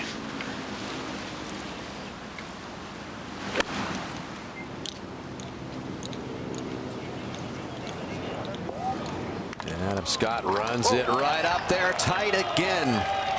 You know, he was out of rhythm yesterday, and I saw him on the practice tee. He was one of the last guys out there last night as I drove by, so he was working on something and figured something out.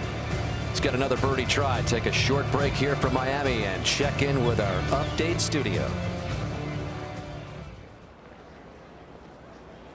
Take a look behind the palm trees up the right side. Harris English here at 18. He has a slot to work with, so he can definitely go on the attack. Try to draw this in. Oh, that was dangerously close to too much. Comes up on the bottom portion of the green, and we'll try and roll a putt from there. Smiley Kaufman. Kaufman 5 under And this out of that bunker left of the fairway at 17. And that'll hold just past the flag. So that's an 18-footer for birdie to get to 6 under par after Kaufman missed out on birdie at the short par 4. Ricky Fowler at 18 now. And Fowler this through the green, hopping into the gallery.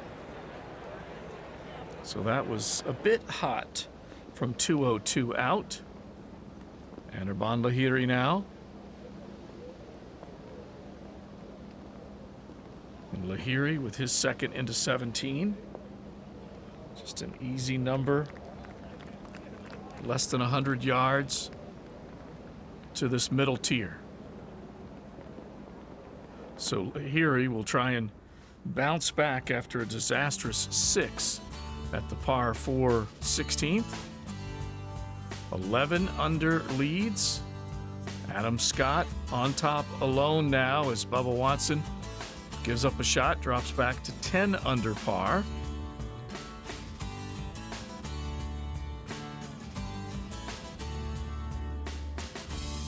Jordan Spieth in with a 73 today.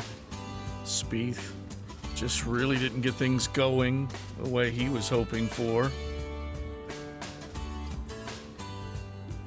Jason Day at level par to finish the week after a 1 under 71. Let's get to Phil Mickelson now with a look at birdie coming up. Mickelson grinding over a birdie here at 14, which would put him within 1 of the lead, Mark. Yeah, this is one he really needs. He did not hit a good putt for birdie back there at 13. This is not a hard one again, putting from below the hole. Not a lot of break there, is it? No, not much at all. Going for his 43rd career PGA Tour title. He hasn't won in his last 51 starts. And he tried to make a break right, but it was straight. And back over to Bubba. From a long way away here on 15. Some kind of exploratory effort here. Swats that one up the slope. Easy, easy. That was a beautiful effort. And this, the Blue Monster is turning into a very expensive yard sale. Adam Scott for yet another birdie. Those 2 double bogeys in a span of 3 holes seemed like a long time ago. This to up the lead to 2. 6 under par the last 9 holes after those 2 double bogeys, and the amazing shot he hit at number 10, stiff, par 5, just knocking it stiff almost every hole now. 15. And Danny Willett has a great chance for 2 here.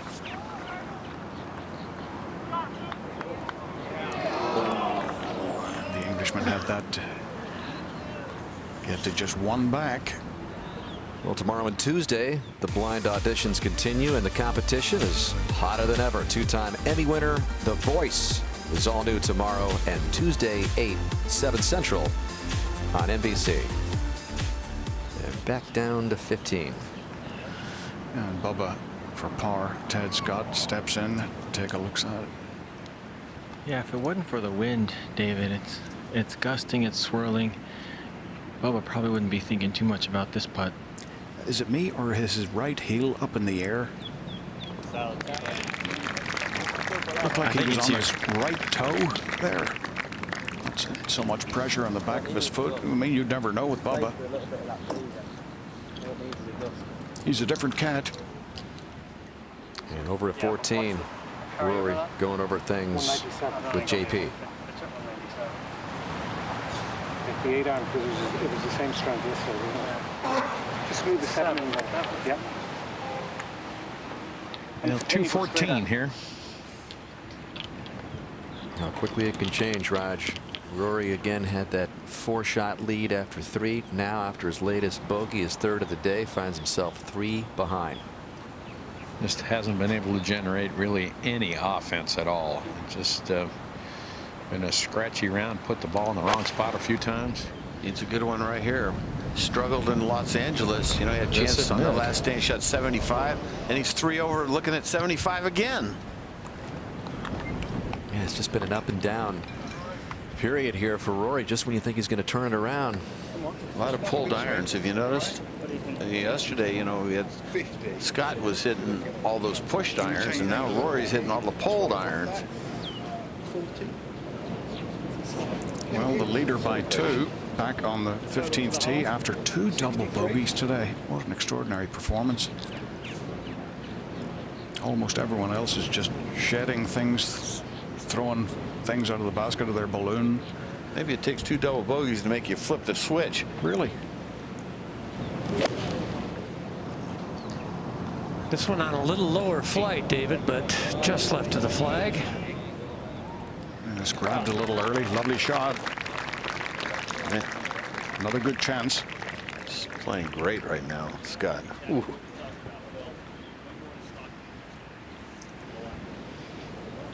What do you think of Phil, David? I mean, it's just amazing the turnaround in this tee to green game. Not that he's finishing off tournaments quite yet, but you'd think it's right around the corner. What, he got 42 wins his career.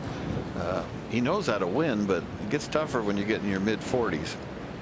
Yeah, it certainly does. But he has such an enthusiasm for the game. He loves it so much, Johnny. And you know, over the last 20 years that I've been covering golf, he's been one of my favorite players to watch. Just you never really know what you're going to get. Sort of like you. well, we know he has wedge here.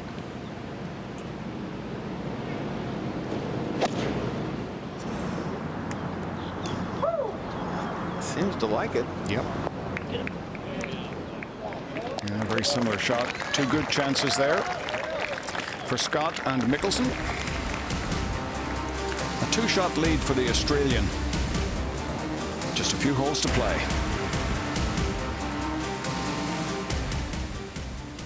Scott up by 2 now. Anirban Lahiri for birdie at 17. Certainly not going to undo the damage at 16, but this will at least help a bit. And Lahiri has it. A nice roll for birdie. Catches the left edge.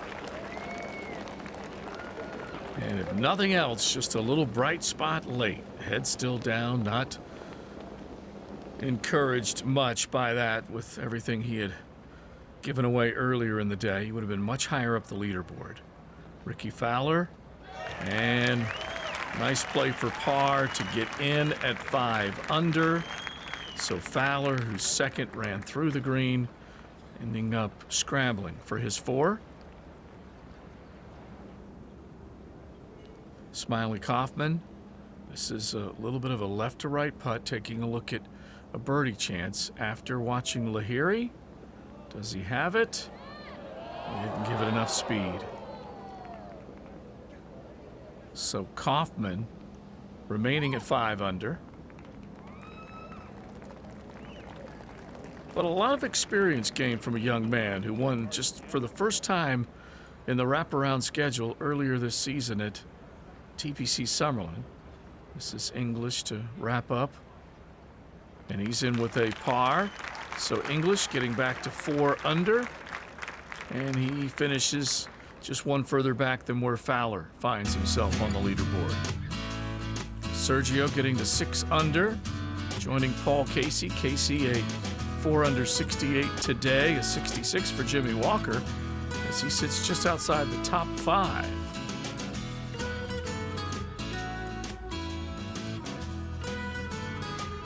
Trump National Doral, a much tougher track after Gil Hanse was brought in and did all the improvements to the golf course, strengthened it, reconfigured a few holes and greens complexes, and it has its teeth back, that's for sure.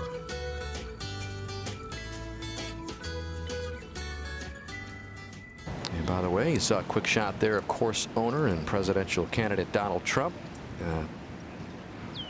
Talking to Rory McIlroy before the round began. Gary Williams got an interview with Mr. Trump. And you can see it on Golf Central later on tonight. Well, just a little under 18 feet for Phil. Looks to me, David, like it may want to fall just a little bit to the right of the hole. We were talking about Phil and his game. I think something that really has been good for him, David, is this whole Ryder Cup involvement for him. I think it's brought his youthful spirit back a little bit, and it's taken some focus off winning the U.S. Open, which I think is good. Got right early. Maybe a little bit of a misread there. We go to 16 quickly. Danny Willett on the tee, going with driver at this short par 4.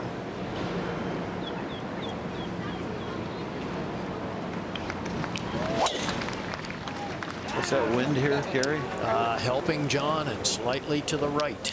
Headed at the bunkers, just short. Well, gets a decent lie. Not the hardest of shots as the hole's cut on the left side of the green. We go back to 14. Third shot for McIlroy. Can ill afford another drop shot. Little chunk and run here. Comes out pretty warm with overspin, if anything, and it's a good shot. That's a hit down and let it just pop out with no spin. All right, so 4 holes left for world number 3, still trailing by 3.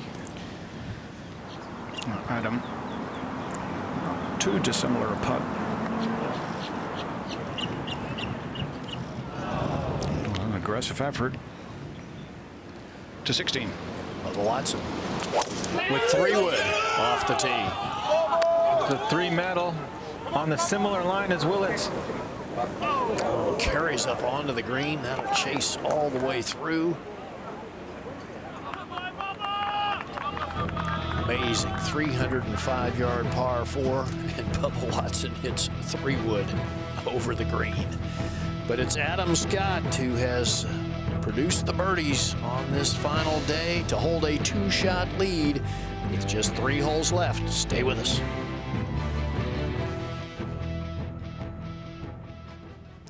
Scott has that look, feeling very good about where things currently sit. Let's look at the most difficult holes. The challenge has been all throughout the week, the 18th, and it rarely gives up too many scoring opportunities. Today, there have only been a couple of birdies made at 18, so it's ranked the most difficult, nearly a half shot difficult than par. Jason Duffner did make birdie along with Kevin Kisner at 18 today. The 4th and the 3rd, that's that tough stretch, holes 3, 4, and 7. 3 of the top 5 in scoring difficulty.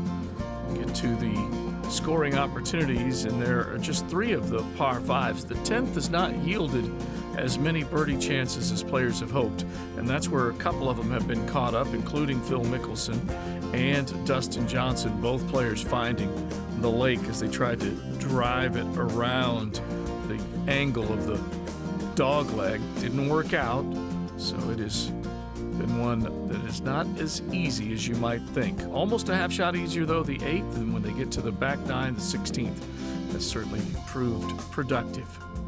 About a third of a shot easier than par. 12 under for Adam Scott, up by 2 as he's at the 16th now. Bubba trying to see what lies ahead for him. The 16th, we know, has given up its share of birdies today. And Watson trying to keep himself in position to reel in Adam Scott. Danny Willett just in that front bunker. Bubba Watson over the back right side.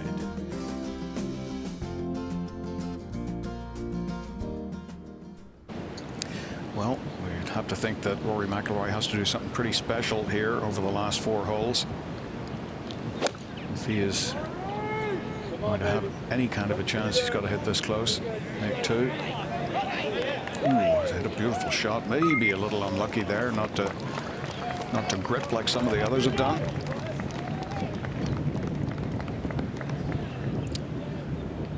$16 again.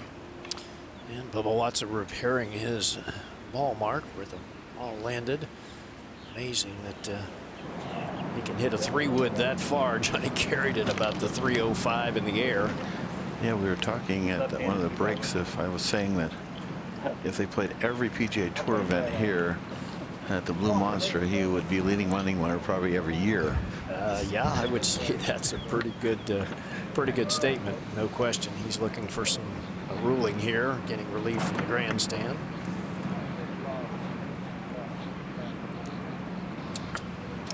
So, well, I don't know if Danny Willett's going to go ahead and play. Well, Gary, I think he's trying to get Bubba's attention. Yep. So Bubba looks as gives though him he's the- going to go ahead and play. Yeah, I gave him the thumbs up. You're just about covering that knuckle, and then He's got a beautiful lie in here. Got to land the ball in a relatively flat portion of the green. Pretty straightforward shot.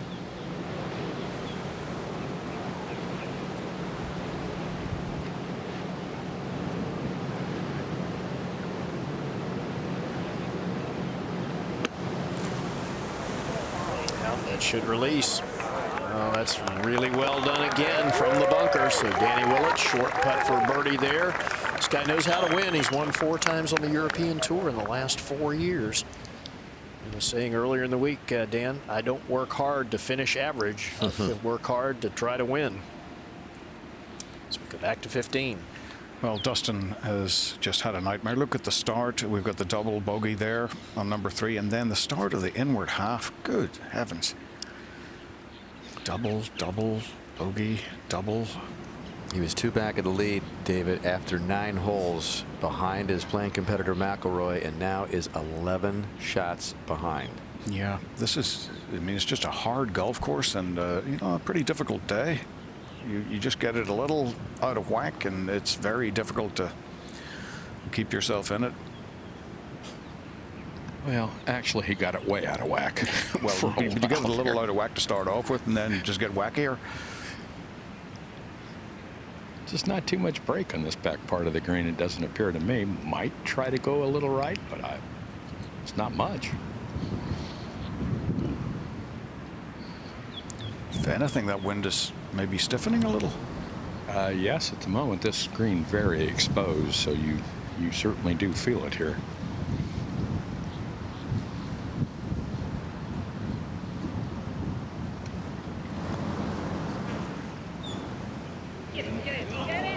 Good try. And, you know, anytime that you get 8 over for the round on a par 72, all you're trying to do is make 1 birdie. 1 birdie. Don't like the sound of 80, huh? No. All right, back here at 16, Bubba Watson taking a long look at this 3rd shot. Nice and quiet. Thank you very much. Nona, not the easiest of shots. Little brow that comes into the green off that bunker. Yeah, and it does run away from him when it gets closer to the hole. It's got to have some little bit of check on it. There's that little brow, comes over that. Oh, pretty well played. So Bubba's going to have about 6 feet for birdie. Go back to 15. And Rory, this is a must-make for him.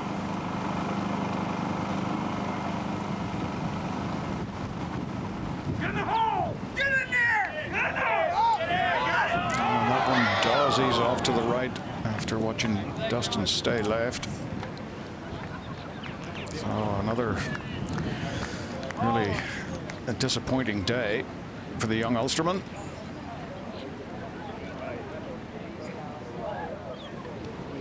Oh, what's going on here at 16? Well, rules official Brad Fable went and talked with Danny Willett and Bubba Watson. I'm thinking that they may be allowing the group behind to hit up here at the short par 4. Yeah, they're waiting. Yep, looks like it. Yeah, Bubba kind of indicating to the players back on the tee. Go ahead. So a decision here, I would think, Mark, for Adam Scott. Driver could be way too much club. I believe it's going to be a 3-wood for him, Gary. Just have this with them, please.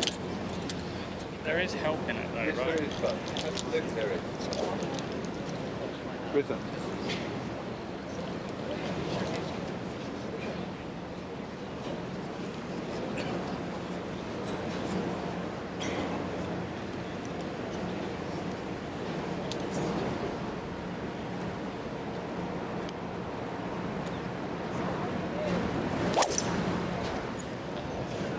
Wow, this one is hammered. Oh, needs to slow down. Green's firm, going to get into that back bunker. But not the worst of positions. Plenty of green to work with. Bunker's not that deep. That was a pure shot, Gary. That was really That was well just struck. absolutely ripped. What? No, I'm looking at the pin. Okay. Yeah, we can hit it on the. Okay. I understand what you're saying. You got to bust it and you got to turn it left to right. Get yourself a good starting spot. So Jim Mackay says you have to bust it, Cameras, please, guys. Thank you. and you have to turn it left to right. So meaning he needs to work it with the wind. So that's correct. Got to be a 3-wood for Mickelson then.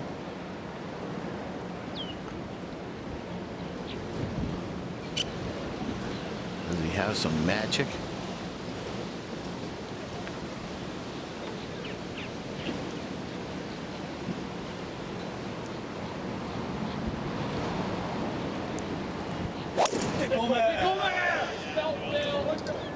Wow, this one looks really good. Got to jump forward. Got to jump forward. There's a false front there. That ball will come back. Easy. It's very steep. Okay. So Phil knows it was close, but not quite close enough. Adam Scott still ahead by 2.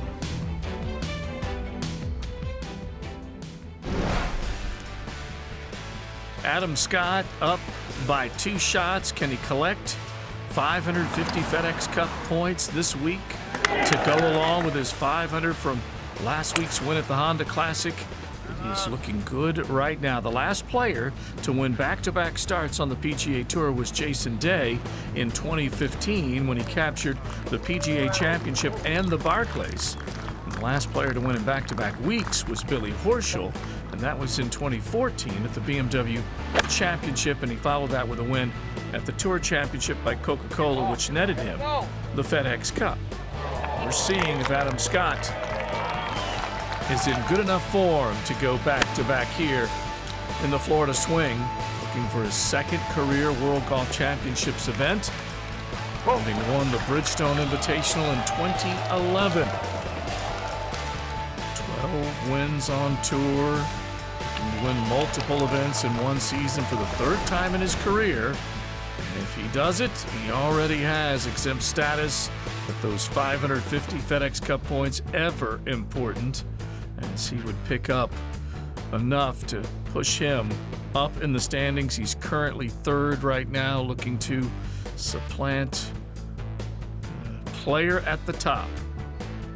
A victory would net any of the players' invitations into all these prestigious events, knowing that they're part of the players' field, the Masters, and many other events, including the HSBC Champions in Shanghai once the next wraparound schedule starts. An invite to the Hyundai Tournament of Champions to start 2017 as well. It's Scott by 2, and he's through the green. We'll see what type of lie he has coming up. Bubba Watson 2 back to our leader. He's at 16 with a chance to see if he can brush one in for birdie from inside of 6 feet.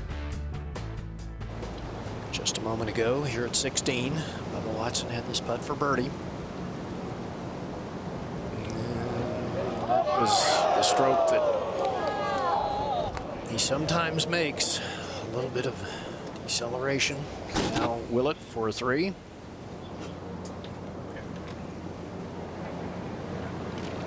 And a good up and down. So Danny Willett to 11 under. And just 1 behind Adam Scott.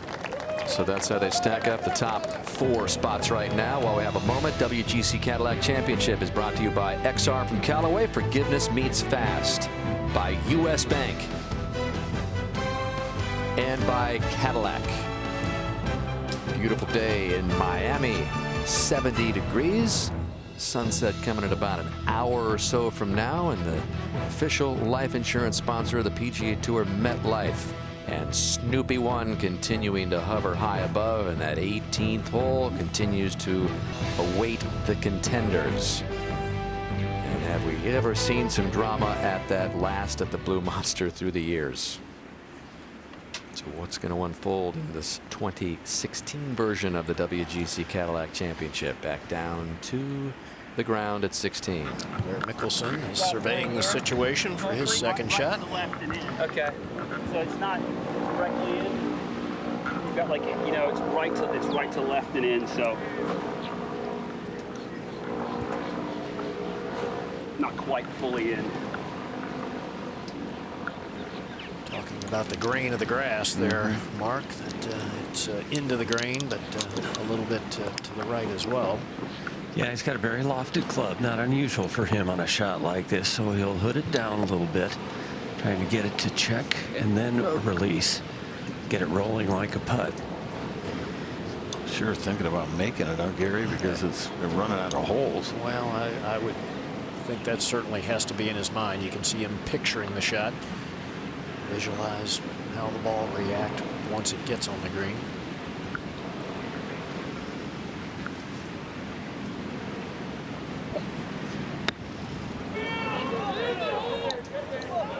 Well, it's got a chance. Ooh, beautifully played. A shake of the head. You're right, John. I think he had one thing in mind there. Knock it in. It's not like he needs a third place check for his bank account. All right, Adam Scott next to play. And Mark, not the most difficult of bunker shots, but Adam has struggled this week. He's only gotten the ball up and down out of the sand 3 of 9 times. Well, it's certainly not one you can afford to make a mistake on. Obviously, you don't want to leave it in the bunker, but you also don't want to get it running by the hole. Shouldn't be a tough shot, should it? No, it really isn't, John. You just lob it out of the bunker, let it release down to the hole. Uh-oh, look at this. Shank. Look at this. Well, we said he'd had trouble out of the sand. Down in the rough. That was a shank. Yeah, we said he had trouble in the sand this week. And look at that look on his face.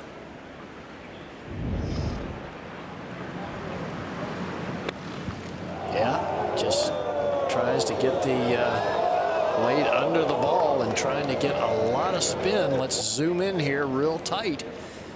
Using our NBC it. Just comes right off the hosel. Wow. We've seen a lot of different things today. Yes, we have.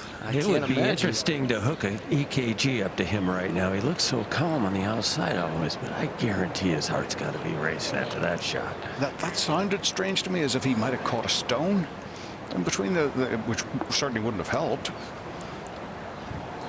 This is a terrible lie. I haven't obviously been able to get up real close to it, but I'm standing right behind the bunker. I cannot even see the ball. Well, it's one of those typical lies that you get around the green here where there's a big tuft of grass behind the ball. Johnny, from a little bit of an upslope like this, it's very easy to leave this ball well short. Yep. See if you can knock it out of there, though, a little chunk, and let it trickle down there. Oh, he hit a heck of a shot. That could have gone in. We'll go ahead to 17. This was just a moment ago. Danny Willett on the tee, now just one back with Adam Scott having a putt for par back at 16. Willett, the player's back. Calls for a slight fade, and well, that is perfect. Very accessible hole location, back to 16. Mickelson reaches 10 under par, still has 2 holes to play. 17 playing downwind. It's a birdie hole if you hit a good drive, and then the always dangerous 18th.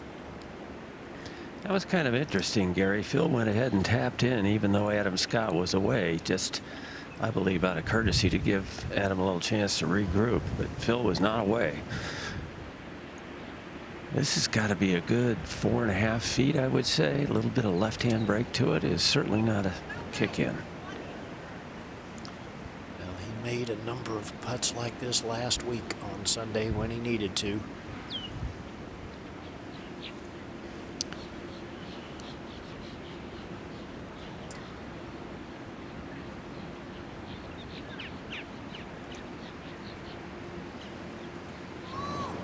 He makes one here to maintain the lead. But just by one. And back to the tee. McIlroy needs to make something happen. Yeah, I think this is the shot of the week for him right here. Has not birdied this shortest and easiest par 4 on the golf course yet this week. Should set up very nicely for a 3-wood here, shouldn't it, Raj, for him? Yes, with the wind coming off the left with his draw to fight it, he might be able to get the ball to land softly, because I don't think there's any question he's got the horsepower to get it there with this club. Still hasn't made a birdie all day.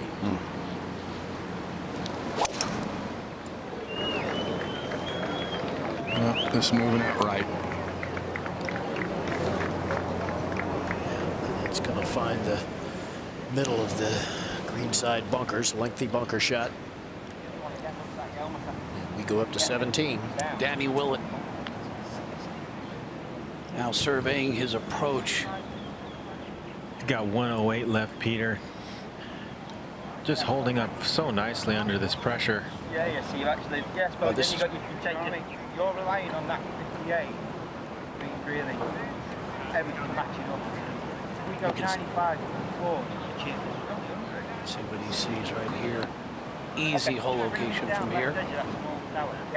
Yeah. Got to be taking dead aim, Peter. This is not a hard shot.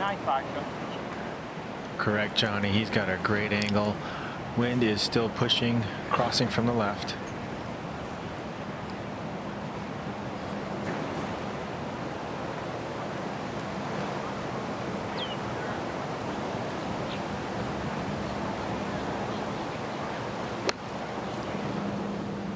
Bringing something in there a little lower. Oh, that was a clean strike, Noda. Wow. That thing stopped a little bit faster than he thought it was going to. Still about 6 feet under the hole. He makes that. That would be give him a tie for the lead. Now Bubba. If Willett's drive was an A, Bubba's an A+, only 71 yards left. Hasn't hit these shots very well today. He's left a lot of them short.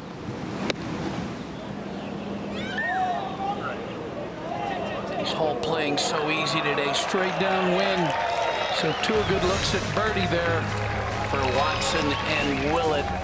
Adam Scott with a great save back at 16 maintains his 1-shot lead.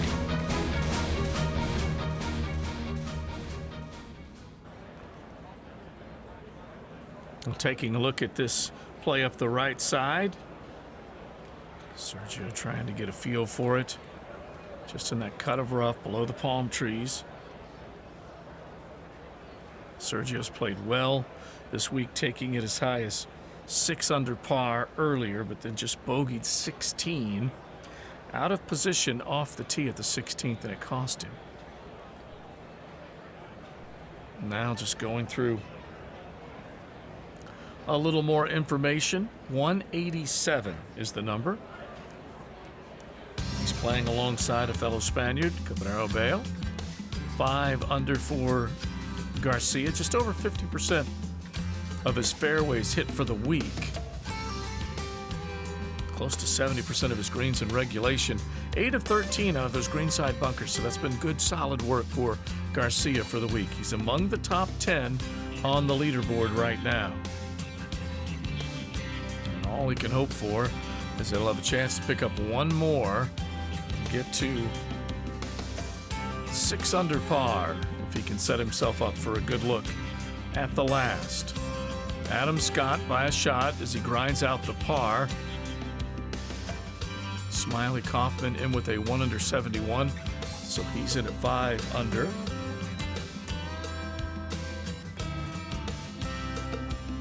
Jason Duffner cards a 68 today to get from 1 over back to red figures. Jordan Spieth at 1 under par. Finishes with a 73. Disappointing for Spieth, didn't really have his best stuff this week. Russell Knox falling to a 75 today, so that dropped him to 1 over for the week.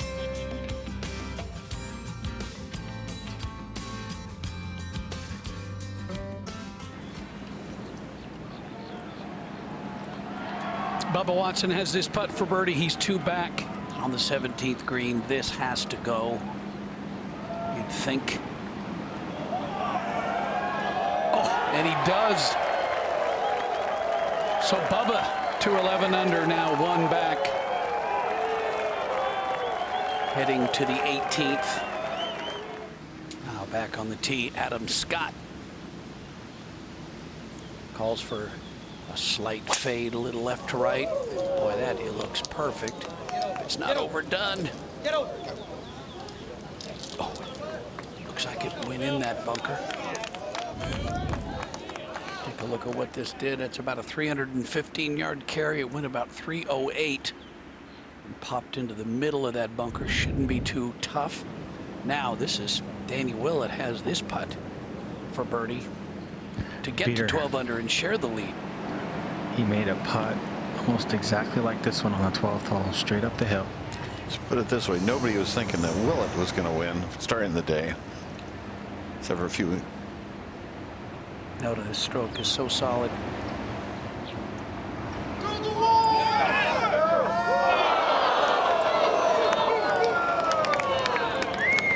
I think he had to tug that a little bit. Yeah, I did not see that going left. Watch the line on the ball roll. It looks like it's left the whole way. You can see it just leaning left.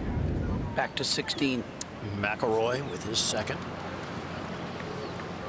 This was just earlier.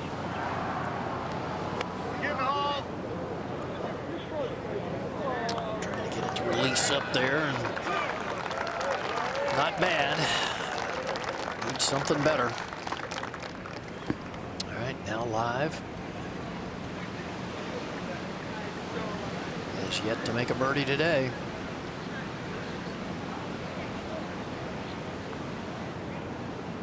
All right, finally. So McIlroy to 10 under. 2 holes left. Can he birdie them both? It's his first birdie in 24 holes. It's hard to believe, John. Hard to believe. There we go. The Bubba Show has reached the 492-yard 18th, the second toughest hole today, Johnny. A perplexing, entertaining hole through the years, to say the least. Absolutely, and the long hitters have got a huge advantage. It's about 305 yards right there, and it's downwind, so not a problem. Otherwise, you got to fit it in this little tiny 20-yard wide fairway. But big advantage. Average drive today 318, and the average drive yesterday was 294. So still not the world's easiest tee shot, and a lot of balls have a chance of getting in the right trees with that left to right wind. Less than half the tee shots find in the fairway. It is 302 of the stake. I think Bubba loves the look of this hole. He's always talking about, you know, guys, please move your shot. he's hit the fairway every time and carried that water every time. So, and Johnny. Yeah. What was that number again? Number again? 302 is a stake. Got the wind. Left to right. Got to be a little bit of width of space in the last few shots. Gosh, that flag don't look like it up there. I mean, we got some help in the last one. Like I said, that wind is very strong left to right. So that cut of his will hold it real straight if he plays it. Straight. This is one of those times when his mind races. He says he has a hard time focusing in. Ted Scott said, just trust it. He got it. Says, I'm always on edge out here. And he's still doesn't like. I don't think he likes that shadow. You can see the shadow. His own shadow is covering the ball, which is, he probably can see it moving when he's doing his little, you know, waggles here and foot movement.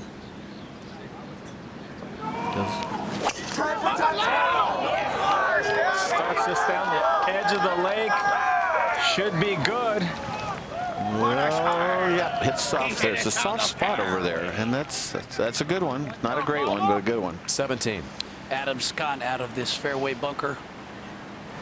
Doesn't look like he's got a problem with that lip, and he doesn't. Straight up in the air.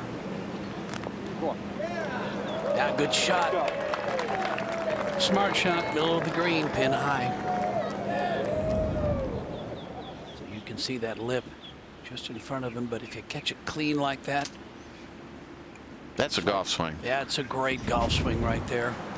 Now Mickelson, his drive just crawled into that rough. You can see kind of an indifferent lie there. Has to have birdie here. He's gonna probably punch this down, let it run back, and he's done it. Just a little too much. You're right, John. He needs to knock that in. He's now 2 back. Got to at least get to 12 under par to have a shot at a playoff. And now over at 18, it's Willett's turn after Bubba took his time hitting his tee shot. See if he can keep it down the middle and not flare it right.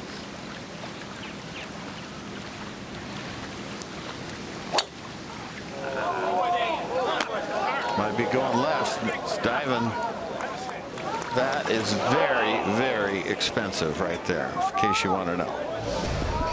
Bubba Watson dry at 11 under. Danny Willett finds the water at the infamous 18th hole at the Blue Monster. He's already claimed 1. What's going to happen down the stretch with the rest? Adam Scott trying to win back-to-back weeks. He'd be the first on tour since Jason Day last season. Let's look back at his work this past week at PGA National, coming into the final round with a share of the lead alongside Sergio Garcia. Makes the putt at the opening hole, then another at the 5th. That was after a beautiful approach to get to 11 under and a 2-shot lead. And then at the 10th, that was for par. Just slips around the cup. Garcia now, and a 5-footer. He would have been able to cut into the lead, but missed that. So taps in for bogey, drops back to 8 under, on to 12. Out of the fairway bunker. We just watched Scott out of the fairway bunker at 17, but this was a week ago from 150 out, and boy, was it on a line the entire way. And that was an easy birdie and a 2-shot lead. Garcia running out of time. This is 14. Beautiful approach from him from the middle of the fairway. He would make that to get to 9 under. And Garcia still 2 back. That one just barely falls in off the front edge, but it wasn't enough as they would trade shots coming in. And even though Garcia birdied the last, Adam Scott needed only a par to get in, and he would win. His first victory since 2014 when he won at Colonial, and he finished 12th in the FedEx Cup that season. 2015, you can see a disappointing 106th in the FedEx Cup standings. Just didn't have his best stuff, and he is looking forward now to taking the reins in the FedEx Cup standings and see what comes of this year. But a chance now to pick up his 13th tour title, as he is hole high at 17, still has the difficult 18th to deal with, and Bubba Watson as well. Willett wet.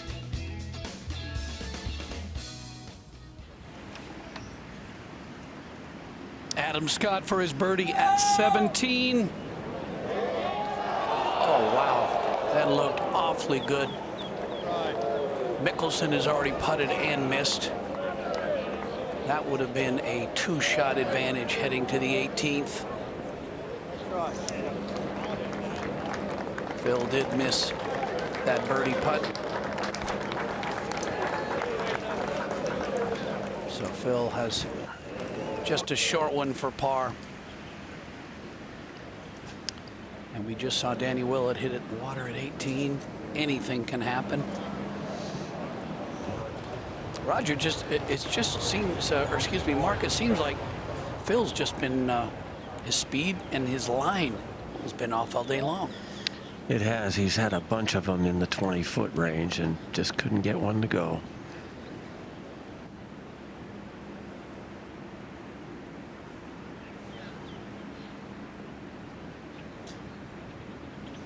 So he needs something big to happen at 18. He needs to at least make a birdie. Maybe can hole it from the fairway. You never know. But Adam Scott heads to the 18th with a 1-shot lead. Danny Willett drove it in the water. Bubba put it in the fairway, but Adam Scott, winner last week, trying to win 2 in a row.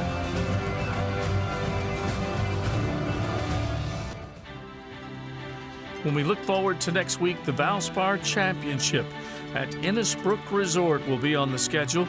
It's the home of the Snake Pit, and we know how challenging it can be to get through that section of the golf course. 16, 17, and 18 always delivers drama, and a year ago it was just the beginning for Jordan Spieth, as he was able to hang on. Patrick Reed, Sean O'Hare all battling, but Spieth comes up with the winning formula, winning the first of what would be 5 PGA Tour events, including 2 majors, the Tour Championship and the FedEx Cup. 500 points for the winner at the Innisbrook Resort next week.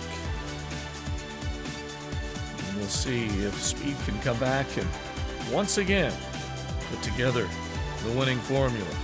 He did not have his best stuff this week. He's hoping that he can get into a position where there's a little more feel for his work on the greens. We've seen him hit so many quality putts over the last couple of seasons, and now has a chance to get back in form at a place he won on a season ago. But out in 38, that is atypical, and a 1 under total.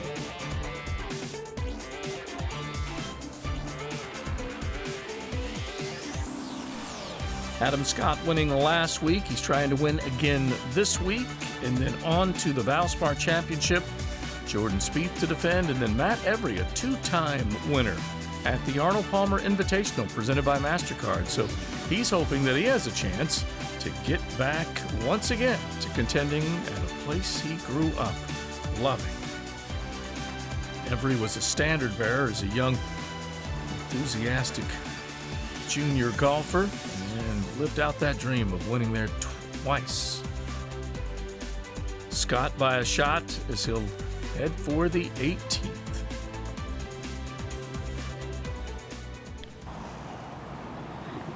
After the water tee ball, 2:26 left for his 3rd for Danny Willett. Noda, this is just an amazing shot right here. You got a big left to right wind. Right bunker is looking like the spot. It's just so hard to get this kind of ball to stop up there anywhere, and there you go. Yeah, I mean, that was really, you almost had to hit it there. I mean, unless you could hit a big swinging hook up against that slice wind. So now Bubba from the right side, Noda. 188, nice angle, and if he can gauge the wind right, he really likes this low little left to right cut shot. He definitely has the perfect golf shot for this. Gonna need a little help from the wind. And just left of the flag and a little deep. That was looking very nice in the air, but just drove it right through it. So Watson one back of Adam Scott. And back at 17, McIlroy now for birdie. Looks to me like it's got to peel a little right coming down here. Look at that line roll perfectly. Oh, boy, it stayed on that left edge. What a perfect roll that was. Let's go to 18. And Phil Mickelson. Way over on the right side of the tee for some reason. Needs a good one. You would think he's got to have birdie here, Johnny, and hope. Uh-oh. Some groans from the gallery as that is headed way right, crossed the path, and into the bunker, I believe. Nope, just short of it. I don't know what kind of stance that's going to be. I don't think that's going to be the greatest lie in the world in the stance for a lefty. It's got to be brutal. All right, huge drive now for Adam Scott. I don't think he wanted to see that trajectory before he hit, but this could be the shot that wins him this championship. Plus 12 and 41 previous rounds here at this 18th, so it's taken its toll on Scott.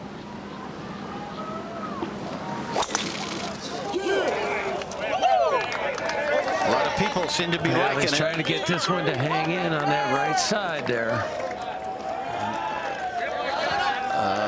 Maybe some tree problems, it appears.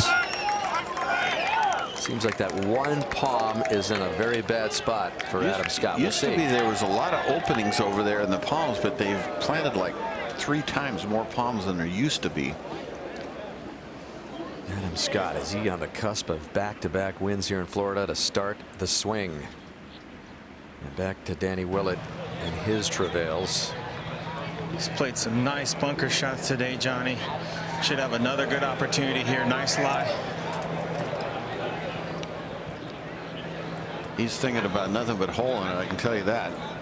He's got that little early set, which is not a bad way to hit bunker shots. And this is makeable. I think the hardest thing is he's going right back into the wind. Further, you want it running out of the hole, don't you? Yeah. So you're the one who's playing it, you know? You still want to fly this first bit, though, don't you? Yeah, I know what you mean, yeah. Just a bit leading to the wind, but... Yeah. You know what you're doing now, leading up. Yeah, he's going right back into the wind off a slightly uphill line. You heard his caddy tell me you want it running out, so it's a little bit more difficult to do that from this lie.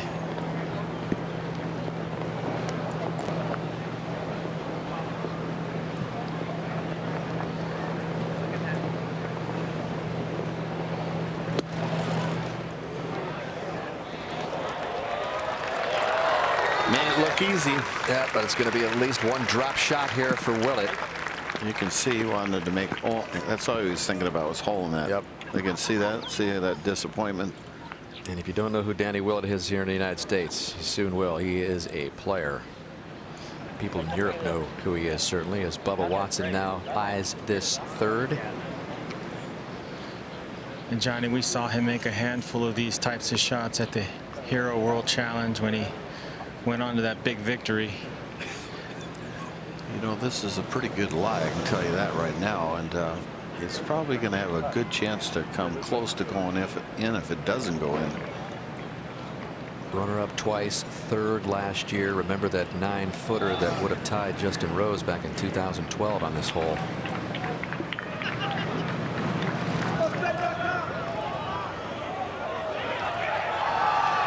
It was very straight. It did not break right. So there's the number right now, 11 under, with Scott behind him at 12 under. That was a good shot, by the way. Nice 4 on this tough hole. Puts the pressure on Adam Scott, who's in the right rough, as we've seen. Maybe has a little royal palm problem. Yep. And let's get a report on Adam Scott's situation right now with Mark. Well, his ball is about 7 feet behind the tree. He can just skirt the tree to the left, barely. But what does that mean? That means he's aiming it right at the lake. And it'll force a little bit of a fade, and the wind's coming from the left. That'll help. But it will be a dangerous shot. Kind of has a look of a layup right now, maybe. I don't know, Johnny. I think he might. That is one tough shot, is all I can tell you. All right, so this 4 is par. And Bubba Watson, is he going to come real close but not deliver the title at Doral? We're about to find out. I mean, it's possible that Scott could put it in the lake and Bubba win at 11 under with no playoff. It is possible if he tries to hit it left and it jumps That's straight. what I mean. Why would you take, you know, that chance? Because Willett's going to make bogey, so he's dropping out of the 11 under. So Watson is going to be, he is the leader in the clubhouse. And McIlroy the only other guy out there. Mickelson at 10 under, 2 back of Scott. So yeah, that's decision time for the Aussie. There's a lot of possibilities here. And he's got a little extra time to think about it. I mean, that is one decision. You're right. Do I lay it up or do I hit it in the right bunkers? Go right of the palm tree with a draw, which is probably the shot if you think about it. Yeah, that's going to be some heavy dialogue with his caddy David Clark coming up, I would imagine. And that one squirts in there for Willett, but the water tee shot at 18 ultimately tells the story for Willett. It's a fine round, though, 69, but he'll think about that tee shot for a while. All right, so just 2 groups left. And Mickelson looks like he's going to play. Stay close. Remember, I'm his going to went need you soon again. way right. I mean, this looks like it's got to be really a hard shot. Well, it's 230 yards from the hole. I can't imagine him thinking anything but the right bunkers and maybe short. Funny, knowing Phil. It's funny he hit it there, because I drove my car over there and something told me stop and take a look at what, if you hit it right at the path, do you have anything? The palm trees are so tall, he can't hit it very far, I don't think.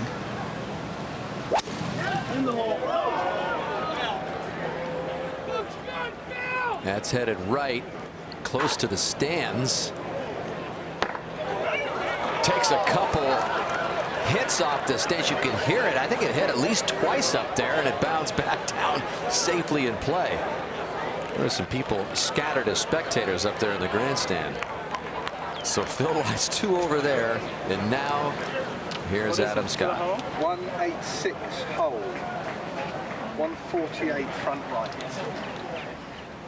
We've just got to get something coming back onto the golf channel. Yeah. At any length. Sure. Sounds like a commercial for us. Yes, I do. Johnny, the wind is from the left. That helps. I don't like less either. If anything, manipulating one more, but obviously... No. Right? This is fine.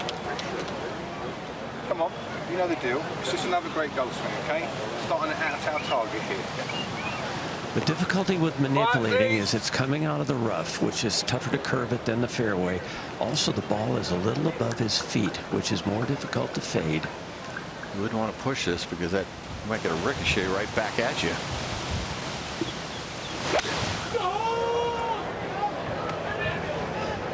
Well, there'll be no layup for Adam Scott. This one close to the water and down in to the hazard, just hanging up there. Oh, what a break. What a break. It's Fred Couples at the Masters. How did that hold up for Adam Scott? Chose to go for it and nearly paid the ultimate price.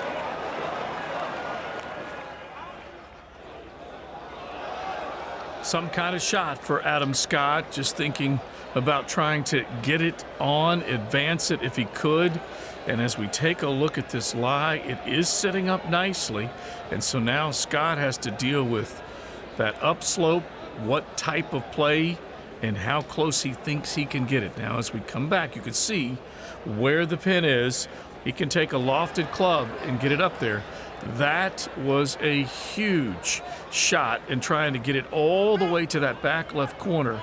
And obviously, he was trying to play a little bit of a fade, just cut it just a little bit, and it didn't move left to right like he was hoping. It kind of stuck on its line, and Adam Scott was looking at a distance of only about 190 yards. So it wasn't like it was a shot that was too big. It just didn't quite open the face of the club enough. Ball slightly above his feet. That also could have led to that shot straightening out a bit. But you can imagine his heart rate is up just a bit. But that is not an impossible shot at all, to see if he can take a 60-degree, perhaps even a 64-degree wedge and just get it up in the air and let it land softly. He is leading by a shot. Watson is in with his 68.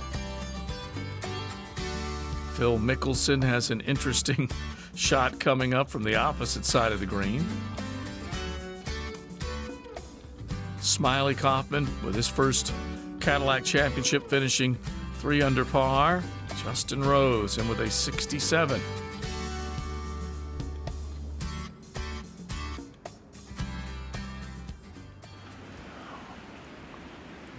Here is what Adam Scott got away with moments ago.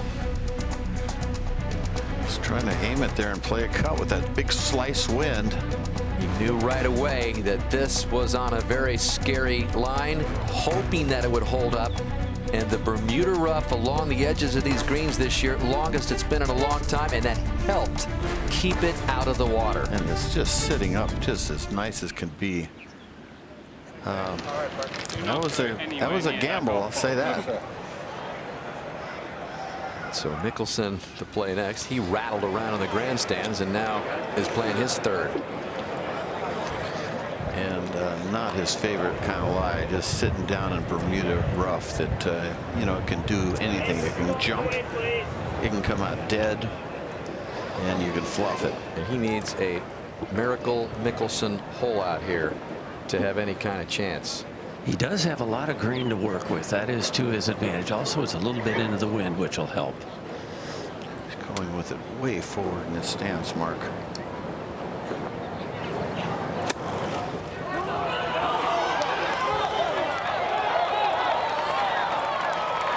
It was going right at it, but it's a good shot. So the best Phil can do is post 10 under. Still, though, going to wrap up another good week for him. So now Adam Scott, get it up and down and get 12 under in and get the trophy, right? Yeah, and he doesn't get it up and in. He's got a playoff with Bubba Watson, it looks like. Johnny, this is a very much a hanging lie. So you got to hope, if you're an Adam Scott fan, he's not thinking about the shot he hit at 16, which was basically a shank. This, with the ball way below his feet in a fluffy kind of lie, it's not the simplest shot, I'll tell you. Yeah, we don't want to totally forget about McIlroy, who's at 10 under par, and he could birdie the last hole to get that 11 under playoff. He is looking well left of the flag. Pretty steep, huh? Very steep.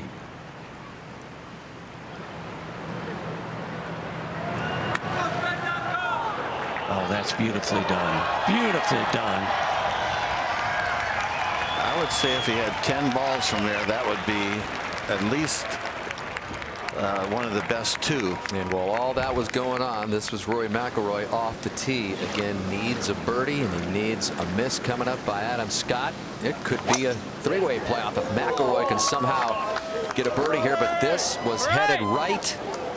And that's going to make the proposition for a three even more difficult. That rattles around on the top of the palm fronds, and there it is across the cart path. And I was right there earlier today looking at that, and that is no shot. So Mickelson for his par before Adam Scott strokes his par attempt. And here's Mickelson once again, you know, right down to the wire here pretty much, Johnny, in the thick of it, as he was trying to become the oldest winner of a World Golf Championship event. Mark, is this not too far off the line of Adam Scott's putt? This will help Adam. That's a good one, Johnny. Yep. But the longest winless drought of his PGA Tour career is going to continue. Nonetheless, though, he's not going to be too disappointed. It's been pretty much the same story. He's in contention. He can feel it coming to a point, Mark, where he feels like a W is not far off. I don't think he'll be too disappointed, no. Not too much break here. A little slow.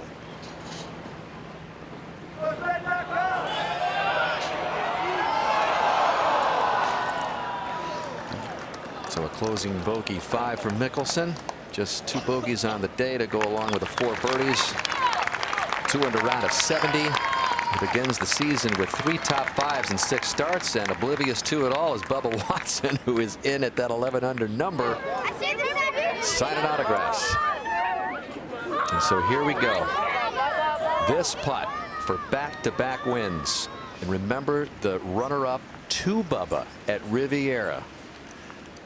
Well, it's the putt you want. Little bit slow uphill, dead straight. You can't really ask for more from 6 feet than that. The only thing he could have asked for is for Phil to make it, I think. I'm not sure if Phil's putt really helped him. Phil's was on the right edge all the way, so you're right. You just can't give this hole away at all. Hit it firm. We'll see if this stroke works with the short putter. Adam Scott is 2 for 2 in Florida. We've still got Rory McIlroy back there. Would take a miracle hole out. What a blessed 4 that was, hitting that bank in the little cuppy area where it didn't kick left as much. then hitting a magnificent pitch shot and a pressure putt. And there is his caddy, David Clark, who is most likely going to end up with 2 caddy flags in 2 starts. And here's a guy that's been out here for 8 years and hadn't ever won an event with any player until he won last week. So here he is, the last guy, Rory McIlroy, that stands in the way of officially making Adam Scott a double winner here in Florida. Well, he does have some blue sky up there. He's got a window, Johnny. I mean, on just about his launch angle from here. 188. He'll have to start it at the left edge of the green, but the wind's blowing to the right, so could pull off a wonderful shot here. Yeah, there is an opening. Craig Perry.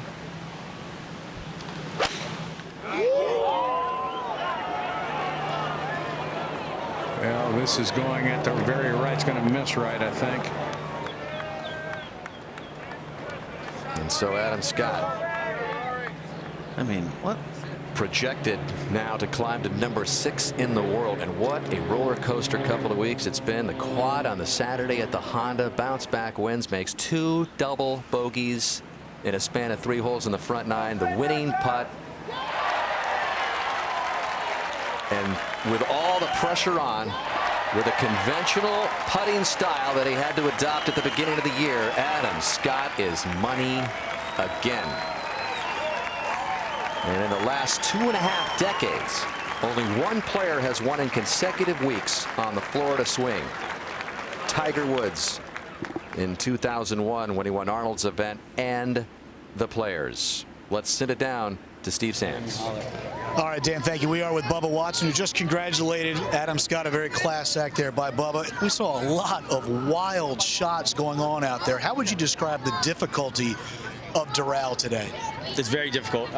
You know, this is the blue monster. This is what Trump and everybody wanted. They want it tough like this, with the wind picking up like it did today.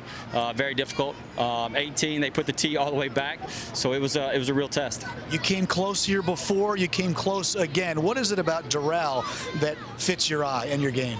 You know, I think it's just so difficult, but I can still play from the rough. You know, it's hard to hit a lot of fairways for anybody, not just me, but you can still play from it. And right now, I'm just seeing the shot so well, and so that's what I've been doing around here for the last 4 or 5 years, whatever years it is. But I just know I can play out of the little bit of trees that they have here, and so I'm just staying committed, and that's what I've been doing around this golf course, even though it's really difficult. We appreciate the time as always. Thanks, Bubba. Yeah, man. Thanks a lot. Thanks. Dan, back upstairs to you. Thank you, Steve. We'll see Bubba in a couple of weeks at Bay Hill, along with Adam Scott, and there's the handshake, and congratulations to Adam Scott, who trailed by 6 shots after the 5th hole today. Played the final 13 holes in 6 under to put it away.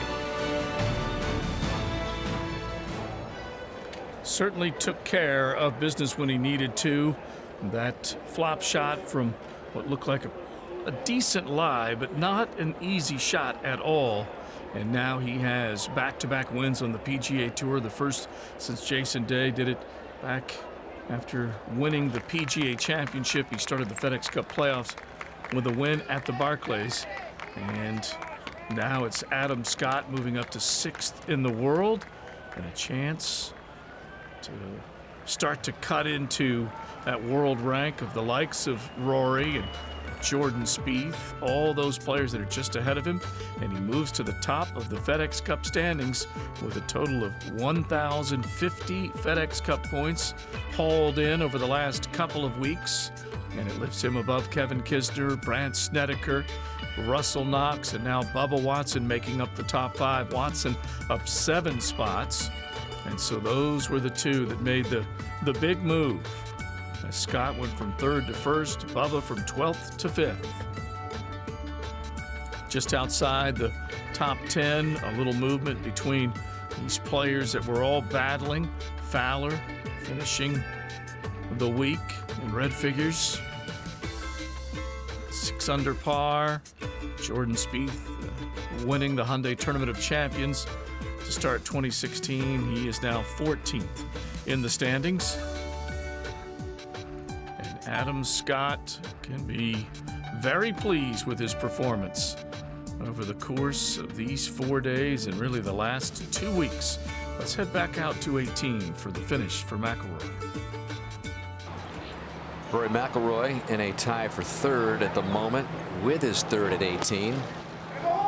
At 10 under par, and beautiful shot. Really great shot. That's going to keep him in that tie for third position with Danny Willett. But this one got away at the start of the day, Johnny. We remarked on how McIlroy had been so good at putting away 54-hole leads, outright leads through the year, 6 of 8. And this one of the few that got away. Yeah, he had that nice lead, 4-shot lead out in the third hole, right? Yep. And just, you know, just sort of fell apart. I mean, to be honest with you, he didn't make any putts, and started pulling those irons left in big trouble, and just never really rebounded. Just one birdie on the easy 16th hole. So players to win in consecutive weeks on tour since 2009. You got Billy Horschel, Rory McIlroy a couple of times, and Tiger Woods, and Adam Scott, the latest to go back to back, and he is with Steve Sands. Dan, thank you. We are with the winner, Adam Scott. And Adam, last week you had that quad. You came back and got the victory at the Honda Classic. Now here you are at the WGC-Cadillac Championship. You get the win in spite of 2 double bogeys in your first 5 holes. We know your game is in order, but what does that say about your mental approach right now?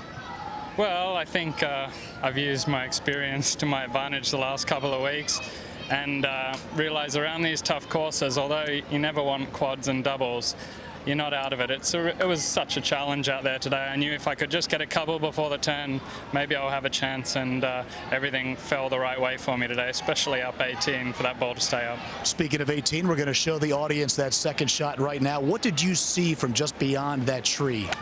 Well, I hit it right where I aimed it. I had to aim it right there because the tree was right in my line to go to the green, and I thought the wind was strong enough it would cut. It just didn't cut at all, but I hit it so well it flew the hazard, and then I was so lucky for it to stay up inside the hazard line that when you're that lucky you better get them up and down. Do you consider yourself right now, not official world golf ranking wise or best player in the world wise, but do you consider yourself right now, the way you're approaching the game and the way you're playing it, that if you play well, someone's got to come get you as opposed to you chasing someone else down? Well, I feel that's where my game's been the last couple of weeks, and that's where I'd like to keep it for the next few weeks as well. But you know, you've got to push yourself so hard to beat the class of player that's out here now. So I'm really, you know, can't believe I've won back-to-back weeks, but to win a World Golf Championship is huge again, and I'm just got to keep pushing hard the next few weeks. Congratulations, Adam. Thanks, mate. A total of 7 birdies for Adam Scott, but also had to survive those 2 doubles. 4 lost shots on a couple of holes on the front side of the golf course. But after turning in 1 over, he comes in 4 under par. And that's when you say you got the job done. Clearly he did, as he wins by a shot. Bubba Watson now second in years 12, 14, and 16 here at Trump National Doral. Look through the scores, a lot of them in the 70s on the final day. Brandon Grace able to scrape together a 4-under effort today to climb into the top 25. But it was tough sledding around this Gil Hanse design. But the trophy will soon be handed to Adam Scott.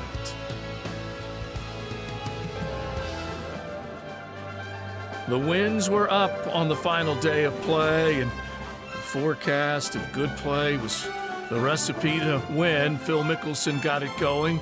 Adam Scott became the chaser, and then ultimately to the top spot, dethroning Rory as he moved up. Dustin Johnson didn't have much of a chance after trouble early on. It was Adam Scott with 4 birdies coming in that ultimately delivered the World Golf Championship to the Aussie. Log on to PGATour.com. You can listen exclusively to the winner's press conference. Look back and enjoy and relive 4 days of great play here. This concludes the International Federation of PGA Tour's final round coverage of the 2016 World Golf Championships-Cadillac Championship from Trump National Doral in Miami, Florida.